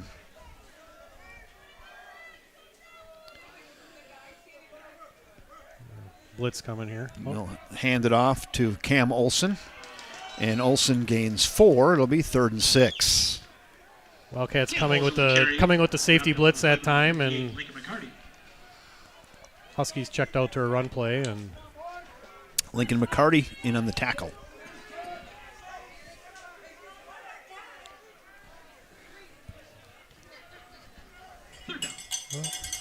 Passing situation here, you would think, for Eau Claire North. Man-on-man coverage here. Back to pass, looking. Short crossing route in the flat. Oh, nice tackle. Nice shoulder by Jacob Range, and that is going to be maybe a yard short of first down yardage. That's going to be close. Boy, Range really came up and stuck his nose in that, and he's going to stop him about a yard short. It'll be 4th and 1. Let's see what they elect to do here. Yeah, I assume they're going to go for it here. They're down 3 touchdowns, and obviously a must-win game for Eau Claire North, so they got to get some points on the board here, Kevin. Yeah, Cam Olson's been their guy. He's been good for a yard in most plays tonight. Let's see. Maybe they just go right up the middle and try to push it. It's a heavy box here right now. Oh, ball's on the ground. That's in big trouble, and that is going to go nowhere. That ball came out of there like a hot potato and snuck out of there, a wet football, and gets away from the quarterback, Zach Shipman, and goes into the backfield. Cam Olson jumped on it, but he lost about 6 yards in the play, and the Wildcats are going to hold, and they are already in the Sunshine Fun red zone. Always nice when you can start a drive in the Sunshine Fun red zone. We could use some sunshine tonight. So thank Black Wolf Exteriors for this Sunshine Fun red zone trip right now. See our camera guy had his food delivery at halftime here. That's nice. That's like a pretty good hot dog. It does. All right, thank you, Black Wolf Exteriors. Now we got a flag and maybe a late substitution. It is a legal substitution on the River Falls. Too many men in the huddle is what I think happened there. And one came off the field late, and the ref says, hey, you're the 12th guy. I don't like what I saw there. That's a penalty. They're calling this game tight. Real tight. Yep. The Wildcats lose the ball back to the 24-yard line. But that was a good call. 1st and 15. I pointed out the interior offensive line earlier. I would be remiss in not pointing out the 2 tackles, Gavin Clay, number 59, and the big guy, Sam Simpson, number 75, the right tackle. They went that way this time, and good defense. That was 76. That's Bryce Heinbuch. He got off really did a nice job getting off that block and then down the line to shut Jonah down on that. It'll be 2nd and 15. Kevin, for our viewing audience, why don't you read off Bryce Heinbuch's dimensions? Bryce Heinbuch, 5'11", 300. 300. He's one Dunkin' Donut short of 301. And he's got some quickness to him, too. He was in the backfield in that play. And he was. I really noticed that. He got off that block, and he shimmied down that line quickly to make the tackle. Really athletic. Impressive. His dimensions in the flat. Nice catch by Cody Olson. Down the sidelines he goes. He tiptoes down there. He's not going to quite get first down yardage, but nice job tiptoeing the sidelines by Cody Olson. Gain of about 13 in the play. It'll be 3rd and 3. Wait a minute, Kevin. Was that a pass? That was a pass to an open Cody Olson who reels it in and runs it down to the 12. A rare Wildcat pass tonight, and an effective one is the senior Cody Olson on senior night. Gets a nice gain and puts that 3rd and short, and I think we know what's coming here. How about some number 0? What do you think? Right to the right side. Heavy package on the right. And now how about another flag, though? Yeah, we haven't had one of those in a couple plays. Dead ball foul, false start, River Falls. Boy, there's been a lot of those tonight. Yeah, I missed that one. I did not see. I didn't either. It was just a point of emphasis tonight. Point of emphasis. There was a seminar last weekend, and none of them missed it. Perfect attendance. Keep an eye out for the legal motion. They went through that in slow motion and had it up there on the board, and they said, this is point of emphasis tonight, and they're hitting it hard. 3rd and 8. Well, we have a receiver on the field here this time, Amundsen. On the far side, single covered up top. They're going to roll out. They're looking for Amundsen. Got a guy in the flat. Caught. Oh, touchdown! Eli Johnson with a bobble. Reel it in. And touchdown, Eli Johnson. Put him on the grinder list. Yeah, that's that crossing route that they like to use with Eli out on the field, and he went from right to left that time, and Jacob put it right on him. Eli bobbled it a little bit. Just able to reel that in. We're going to get a chance to take another look at that here after the extra point attempt. Nice pass and a nice catch. Scampers in the end zone for 6 more. Does the junior Eli Johnson. Looks like we have a whistle. Another whistle.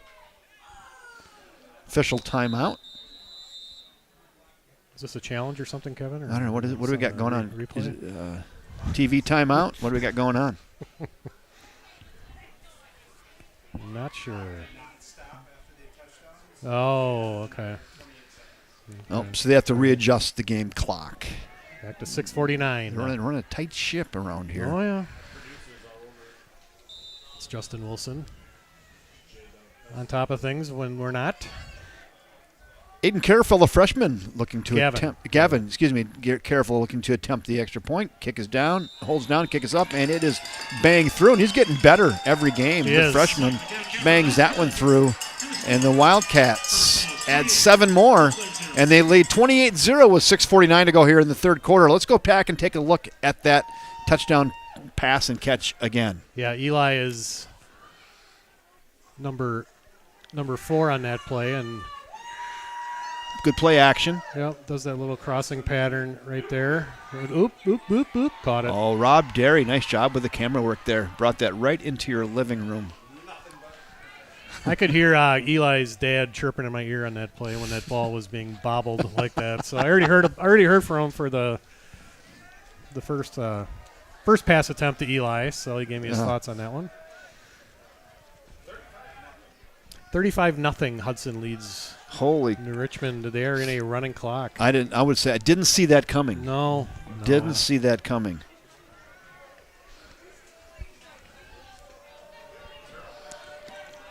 Kevin Westhouse, Jeff Johnson, Rob Derry, and Mr. Wilson, Justin Wilson, on production tonight. Thanks for joining us, everybody. Glad to have you along. Stagger step and taken down by number 42 for the Wildcats, Ben O'Malley. And Preston Johnson in there as well.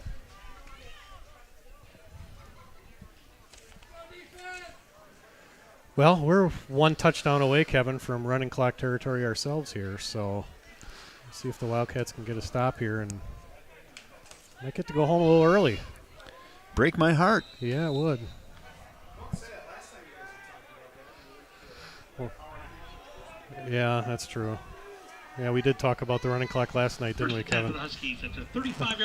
Man, Cernahouse says all this runs by the Cats reminds me of some Coach Carroll and Forrester back in the 80s. A lot of running. It's fun to watch. Simpson, little wide receiver screen here in the near side. That one goes to Carter Burns. Carter Burns, 6'2", 180 senior, makes the catch, moves it forward for about 5. 2nd and 5. Get about 6 out to the 41 yard line. 6, 2nd and 4. No real sense of urgency yet for Eau Claire North, which I'm a little surprised by. Still huddling up, shuttling in plays. Travian Johnson shuttling in the play here for the Huskies. Again, the Huskies do need this win to qualify for the playoffs.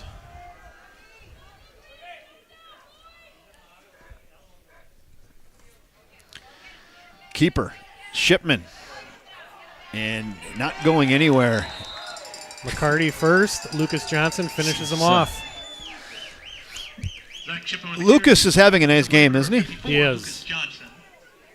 Him and Lincoln both are from that. Their defensive line positions. Yes.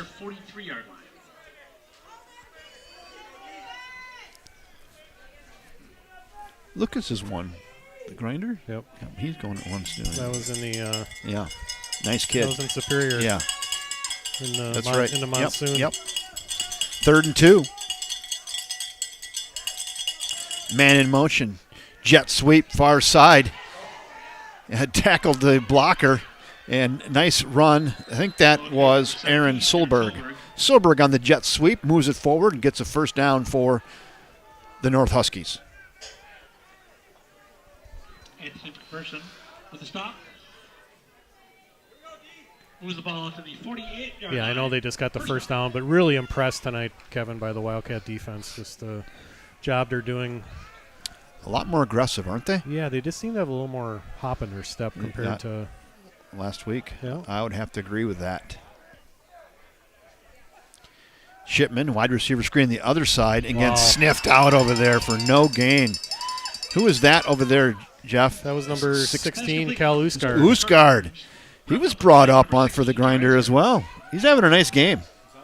He's on the list. He's on the list, yeah. He's on the viewer list, I believe. Yeah. At their 48-yard line. Cal Usgard's having a nice game on defense. Let's put him on that whiteboard. I put him on there. I already did that. I already put him on it is there. on there. Yeah, I think that. you were out. Yeah. Yeah, I see it. Okay, my bad. USAA Yeah. RD guard. There we go. There it is. Yep. Back to pass. Shipman looking. Nobody open. Look out from behind. Eli Johnson tried to get him on a strip sack. Knocked him out of bounds. And nice job, though, by Shipman. He gets 2 yards out of that. No sack. And it'll be 4th and 9. 3rd and 9. They already changed that down marker. That guy's quick on that. 3rd and 9.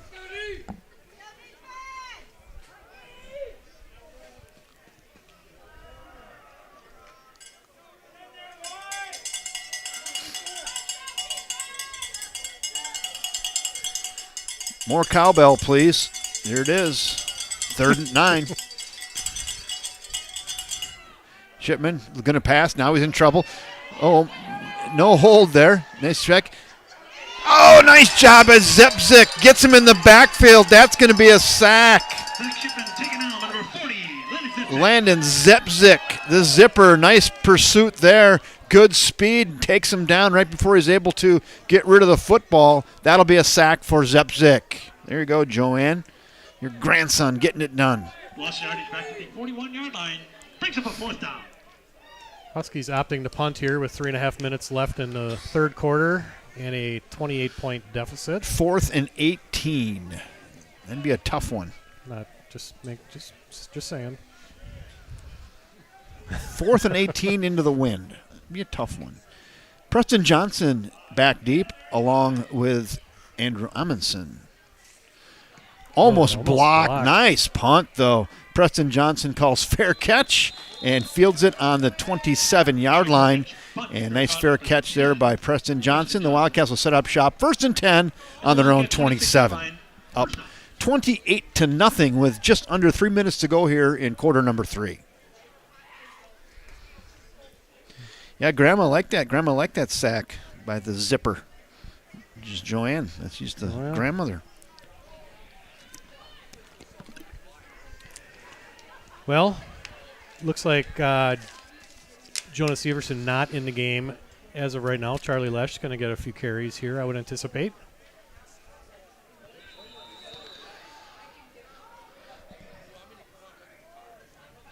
Is that Cody Olson, fullback too? Mm-hmm.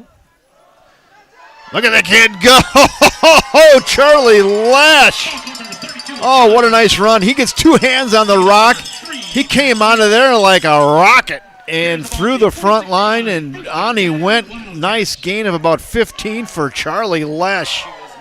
Woo! Yeah, baby. Not a bad way to announce that you're in the game. Good. I had the jugs gun on him. He was at 10.7 miles an hour breaking through that front line. Kid was moving. While holding the ball with 2 hands. While holding the ball with 2 hands. Kid was moving. Impressive. Give it to Lesh again. Bounces off a couple. Nice 3-yard gain for Charlie Lesh in the game for Jonas Severson, who's now getting a blow after 3 touchdowns and 210 yards. Yeah, Taylor Frederick again with the tackle for the Huskies. The Husky defense, they've been on the field an awful lot tonight, and you can tell they're starting to wear down. Starting to get worn down. Hey, Mike Cayley, welcome aboard. Glad to have you. We're doing the man up. We're hitting it pretty hard tonight. Contributions already coming in. Thanks for your help, Mike. Rolling out to his right is Jacob Range looking. There's got a man, and in and out of the hands of Eli Johnson, maybe just a titch behind him. A little behind him. Again, another crossing pattern this time. He was from open. the left to the right. Yeah, he was open. He was kind of in the seam of the zone there, and they just missed the connection. Yeah, he kind of sat down there, but the ball, he had to reach back just a little bit to try to get that. Dry football, huh? Maybe he catches it. Yeah. Wet football, tough. 3rd and 8.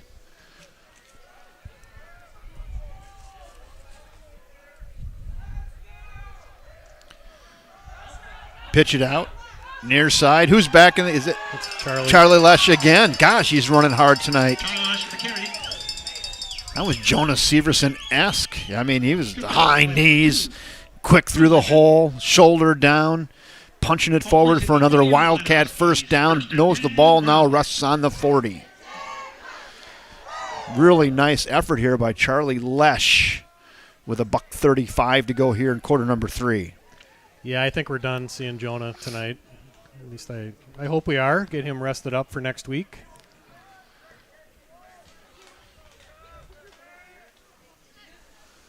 Lesh again breaks through the hole. Charlie Lesh for another 14 yards. Ball security is a big priority for Charlie Lesh. There's no doubt about that. How can you not put him on the grinder list? Yeah. That's a nice effort here. Just for the solid fundamentals. And Right.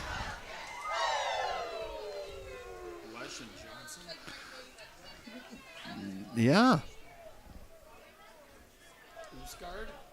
Cal Uscard and Lesh?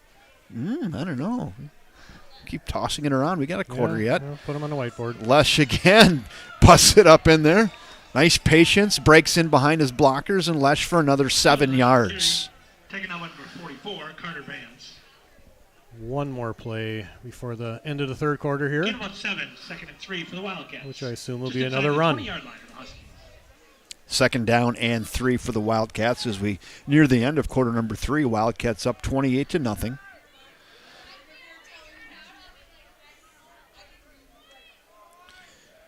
Lesh again, right through the middle. 10-5, get to the end zone. Touchdown, Charlie Lesh. That series was all about Charlie Lesh. Oh, what a series for number 32, Charlie Lesh. He gets the touchdown and the 6 more points for the River Falls Wildcats. Wow. Right up the middle, following the interior part of the Wildcat offensive line. Brooks Rivard, Vince Anderson, Connor Bamman. Bigs. Units. Run in behind those guys. It's kind of a big extra point here, Kevin. This would put it into Running clock territory. territory. Amundsen with the hold. It's down. The kick is up, and it's partially blocked, and it is good! It just sneaks over the crossbar. We're holding our breath like, did that make it over or did that go under? It was close. It goes partially blocked and just creeped over the crossbar, and that'll be a 35 spot now. Wildcats 35. Well, Clare North nothing with 17 seconds to go here in quarter number 3. I think we're going to get the privilege of going back, take a look at that Charlie Lesh run again. Yeah, nothing fancy, huh? Right up the middle. Then there was a lot of want to when he got to about the 10. Breaks the first slide. A little cut right there. 2 guys on his tail, and boom, right into the end zone. Yeah, he wasn't really touched until the defensive back touched him right at the goal line. So Yeah, the offensive line is doing a great job. Okay, let's look at the big run. Look at this one again. Another one in this series. this is the one you said he was going how fast again? 10.2 miles an hour. I had him right here. Boy, hit that quick. Look at the kid. Whoop, whoop, whoop, whoop.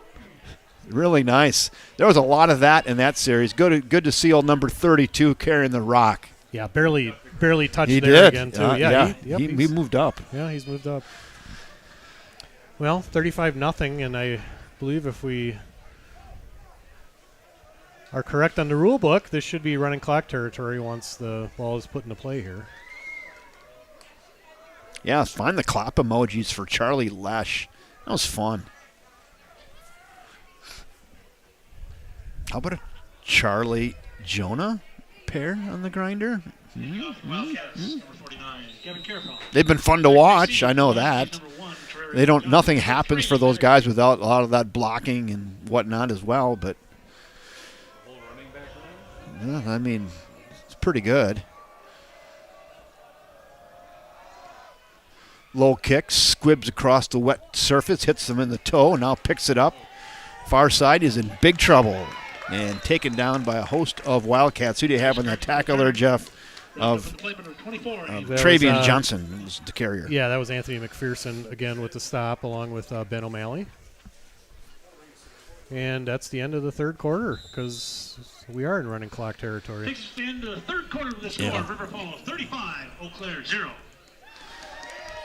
There you go. 3 quarters in the books. River Falls Wildcats 35. The Eau Claire North Huskies 0. Let's go thank our sponsor, First National Bank of River Falls. All right. You want me to write down who I got? Yeah. Community banking is about giving back to the communities we serve. It's about focusing on needs and making decisions to better businesses and families in the area. It gives an opportunity for employees to live, work, and play local. We are your community bank. Do you have anybody? Thank you, First National Bank of River Falls, downtown Prescott, downtown River Falls, and on the campus of the University of Wisconsin, River Falls. I think we have to put somebody on. Yeah, I think so. Oh, yeah. It doesn't yeah. have to be him. You know, no, I like that, but I like that. Yeah, I like what you're thinking there. Yeah, we're talking about the grinder list. Yeah. Yeah. Yeah. Seniors. What's that? Yeah, that's good too. Yeah, now we're we got a lot of questions about grinder, but with maybe some seniors, all right? Senior night, keeper on the outside. There goes Zach Shipman, moves it ahead for 12 yards. He's had a nice game. He's not going to be eligible for the grinder, but hey, he's having a nice game. Mr. Shipman. Yeah. Yeah, he's going to be tough to deal with over the next couple of years as he continues to mature. I'm assuming he'll be their quarterback over the next 2 years. We've got a lot of people lobbying for the O-line for the grinder. They already had it once this year, and I just do want to recognize them because, like I said, none of those big runs happened without the O-line, and they were blowing holes tonight. And like that last run there by Lesh, he wasn't even touched coming through the O-line. So they're doing one heck of a job. We already spent our whole budget on those 5 grinder awards for them, so I don't know if we can go back with it again. Yeah, that kind of set us back. It set us back a week or two. We had to use some of next year's right. for. You're right. That was Brady Jensen with the catch off the screen pass there.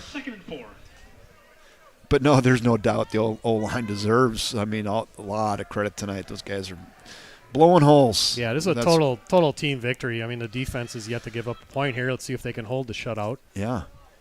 Tries to bounce it to the outside, headed towards first down yardage, lunges forward and does get the first down. They'll move the chains. That's Cam Olson. Cam Olson on the carry. The 45-yard line of Eau Claire. First down.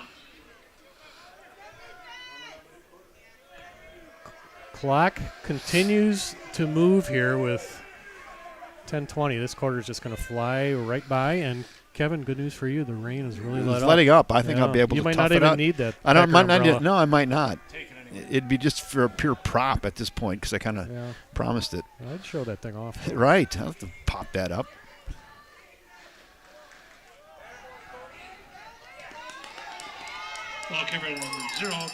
Cam Olson again on the carry, gains 3. And I got to announce this. Number 61, senior Larry Jackson has entered the game, who had the definitely the best starting lineup dance of anybody. He did. Good to see him out there. Yeah, it is. Larry works hard, and he's a good kid. And 2nd and 7. Glad he's going to get some run here. Players were excited to see him run out, too. That's good. 2nd and 7.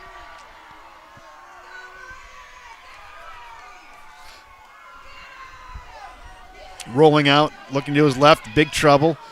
And heavy pressure over there by Cody Olson knocks Shipman to the ground. Kind of hit him as he released the football. It fluttered out of bounds, incomplete. It'll be 3rd and 7. 3rd down.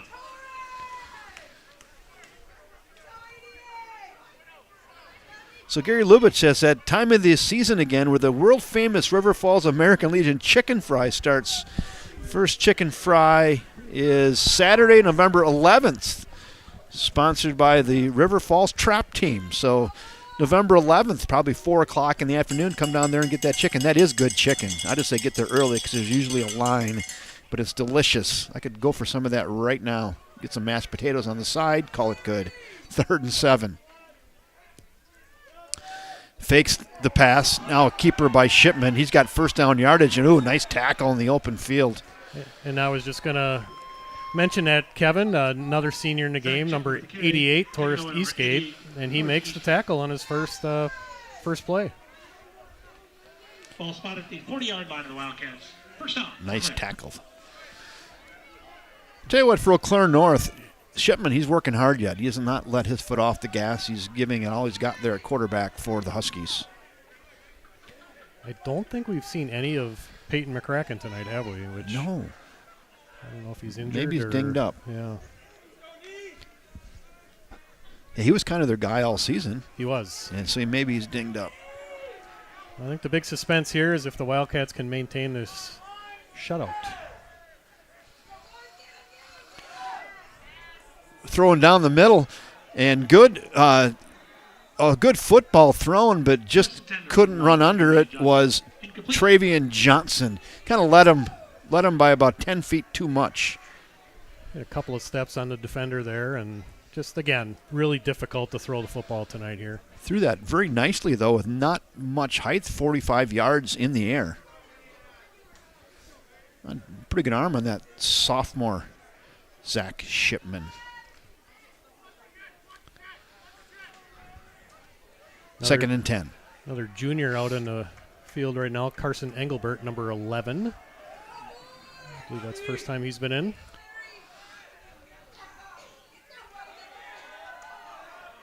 Oh, bend him over backwards. That didn't look like it felt too good. Cam Olsen carry. Wrapped up in number 58. Lincoln McCarty. Lincoln's playing until the end, isn't he? Give him a 5. 3rd and 5 for the Huskies at the Wildcat 35-yard line. And we have number 3, Wyatt Hopeful, another senior in the game. What's up to you? Yeah. I don't know. Timeout, Eau Claire. Trying to give maybe some O-line some love there. Yeah. Senior. Yeah. Yeah, it'd be nice if we had 3 of them. Right. I mean, the defense, how do we not get a grinder on the defense, though? They've let up 0 points tonight. Oh, we got a note here from North. Peyton is fine. They wanted to go with the more speed at the quarterback tonight. So, last stretch of the seasons. Peyton's more accurate of the two, though, he said. So, there you go. There's our reconnaissance from North. Yeah, he's only a junior as well, so they have both quarterbacks back next year, along with several other players in the team. So North's a rising football program in the Big Rivers Conference compared to where they were a few years ago. Head coach Matt McGinnis has done a nice job with this bunch.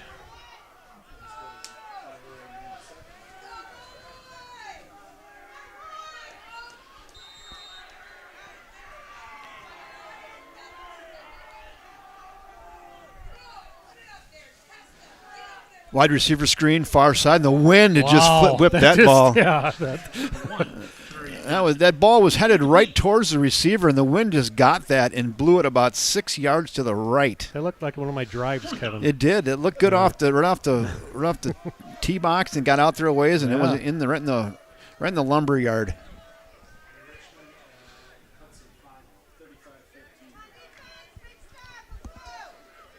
Well, Hudson has won the Big Rivers Conference Championship this year, defeating the Richmond 35-13. Both teams obviously will be in the playoffs starting next week. Hudson in Division 1, Richmond in Division 2. And the Wildcats will be in there as well, Kevin. They will. Shipman back to pass. Pump fake. Good dart here to the near side. That was a laser, and that was a great catch by number 4, Carter Burns, here on the near side. Did they call that a completion or not? I believe so. And I can't tell if they did or not. Now they're saying incomplete. No. Okay. That was close. Carter Burns made a great catch, and that was a dart thrown by Zach Shipman. And they'll turn it over on downs. So we're going to make an executive decision. I'm going to say we have to give one of the grinders to our defense. So I'm going to pick a senior, Lucas Johnson, who led his defense tonight. And then you have to give it to Jonas Severson with 3 more touchdowns and over 200 yards. I think that's very appropriate. I mean, we don't want to ignore the offensive line. None of that happens without them. There's no doubt about that. But I think that's where we're going to go. Lucas Johnson and Jonas Severson for this last week's Grinder Award. And I'm going to start making my way down there with 4 minutes to go. All right. And I have that. That's it. So I'm on number 4. You got to crank 4 way up over there. Crank it to about 3 o'clock. I'll check this and make sure it works. Check 1, 2. Yes, it does work, so we're good there. That was Tara Savage on the carry. Tino Massa in at quarterback right now. We'll try to call out some of these names. The fullback right now is number 45, Josh Jenkins. He's a sophomore. Engelbert in at tight end. I'll see you field side. All right. You can turn 2 down. This is going to go quick. Tara Savage with the carry. Gains a couple. There's 71, Austin Stelreich in the game at, looks like left tackle. Everybody's going to see a little action tonight. Yeah.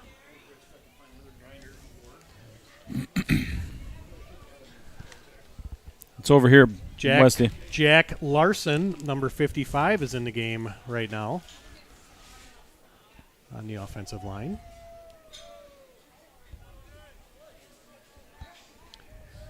We are 3rd and 5.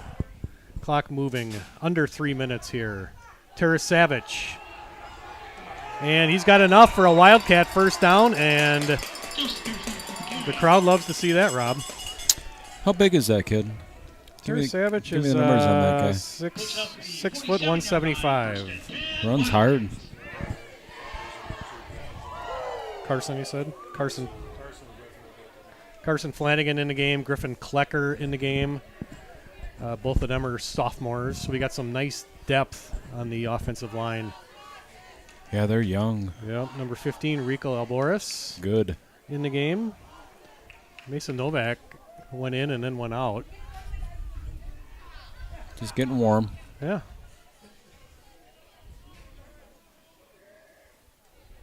Give the Tara Savage. Tackle that time by number 99. That's New Penniger.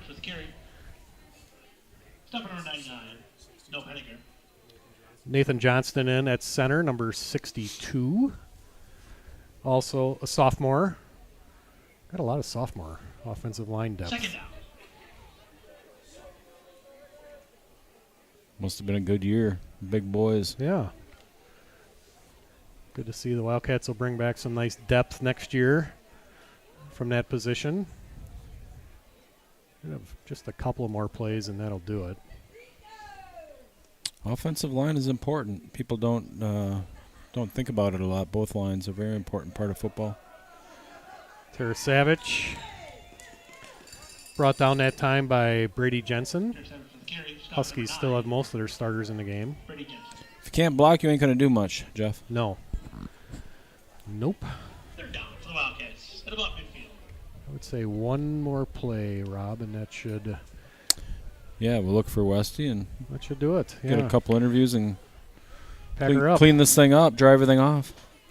Yeah, so with tonight's win, the Wildcats moved to 4-3 in the conference, 6-3 on the season, and they officially qualify for the WIAA playoffs, which will be next week, Friday night, someplace. Oh, Massa to throw it. Oh. Yeah. And that should do it with the running clock. So we will, if you're interested in finding out who the Wildcats play, there will be a show on tomorrow morning at 10 a.m. check out the WIAA website for the links for that, and they'll be announcing the pairings for next week's playoffs. The Wildcats likely in Division 2. Not sure where that game will be held or who it will be against, but they're in, and that's what matters. Once you're in, anything can happen. So could they be in 3 or 1 or they'll likely be in 2. Yeah, they'll likely be in 2. Always, right? Yeah. Oh, really? They had 1 year there in 3, I remember. Yeah. Yeah, I don't know. But I think we're a little bigger. It's it's confusing. They should be in Division 2, and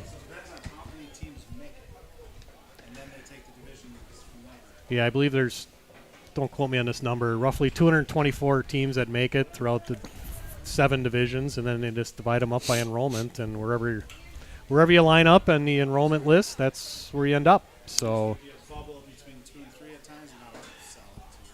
so we'll find out tomorrow morning. Fun. If we are on the road, hopefully we're not going too far. Be nice if what Wilson said was true. But Go back to New Richmond. That's very possible. They could go back to New Richmond. They could go back to Menominee. It's a short drive. I'll take that. They will likely be in our group. First game was a good one. Yeah. Had a chance at the end. Yep. Real good chance at the end, but Potentially a couple of lacrosse area schools. Lacrosse Central will maybe in there. Holman may be in there. Some schools from central Wisconsin, such as Marshfield. I don't think Holman will be. I don't think the record's good enough. They've won a couple games in that conference, actually. So they could get in. Oh, Kevin's got the... Do you guys have me upstairs? If I could get a thumbs up, that'd be outstanding. I was looking for the umbrella, but... All right, here we go. I'm with 2 seniors who thought it was pretty appropriate. 2 seniors. You guys both earned this week's Garage Gridiron Grinder. I want to go to Lucas first. Lucas, senior, your last year out here. Was it emotional at all for you tonight? I mean, we knew that it was our last game, but we also knew that we had to win and play our heart out. Yeah. So that's what we delivered tonight, and it shows. Were you thinking about a shutout before this game started? Well, we figured it was going to be hard, and, well, both the teams wanted to make it to playoffs, so we figured it'd be a battle. Yeah, well, really nice job on defense. Jonah, what can we say? 3 more touchdowns. I think you're at 23 on the season now, over 200 yards. Did you come in with a different attitude tonight, your last game as a senior at home? Honestly, no. I just feel like every game I come in with the same attitude, just wanting to win and grind and get as many yards as possible and help our team win every single game. And honestly, I just feel like, senior night is a big deal and all, but I feel like every game is the same. Like, every game, we have the opportunity to do whatever we can, and we get limited games, so you got to take advantage of that. Next week, you're obviously going to face a higher seed in the playoffs, most likely. Do you think this team has a shot to pull an upset next week? I feel like out of any team that the Wildcats have produced, I feel like this is the team to do it. We've got things, we're putting stuff together that we haven't put together in a long time, and I feel like we got the pieces to do that. Lucas, you think you can get your defense fired up to pitch another shutout next week? Oh, yes, sir. We're going to try, and we're going to do it. Well, let's you guys get warm. Here's a Garage Gridiron Grinder for you, Lucas. Here's one for you, Jonah. Congratulations this week, Garage Gridiron Grinder. Lucas Johnson, Jonah Severson. Thank you, young man. 1 pop in the shoulder fits you. 1 here. 1 here. We'll get your picture, and we'll take you right back upstairs. Thank you, Kevin. 2 worthy recipients of the Garage Gridiron Grinder of the game, Lucas Johnson, Jonah Severson, both seniors. Yeah, it's nice, huh? Yeah, no, great. Good to see it. Two of the definite leaders of the team this year, and they'll be needed next week as the Wildcats head on to the round 1, level 1 of the WIAA playoffs. Time and place to be determined, but we'll find that out tomorrow morning. Yeah. So, well, as Kevin likes to say, let's put a big red bow on this thing, and until next Friday night, on behalf of Kevin Westhouse, Rob Derry, Justin Wilson, Chris Larson. Did we miss anybody? A whole bunch of people up here. A bunch of other people up here. I'm Jeff Johnson signing off for tonight. Until next time, good night.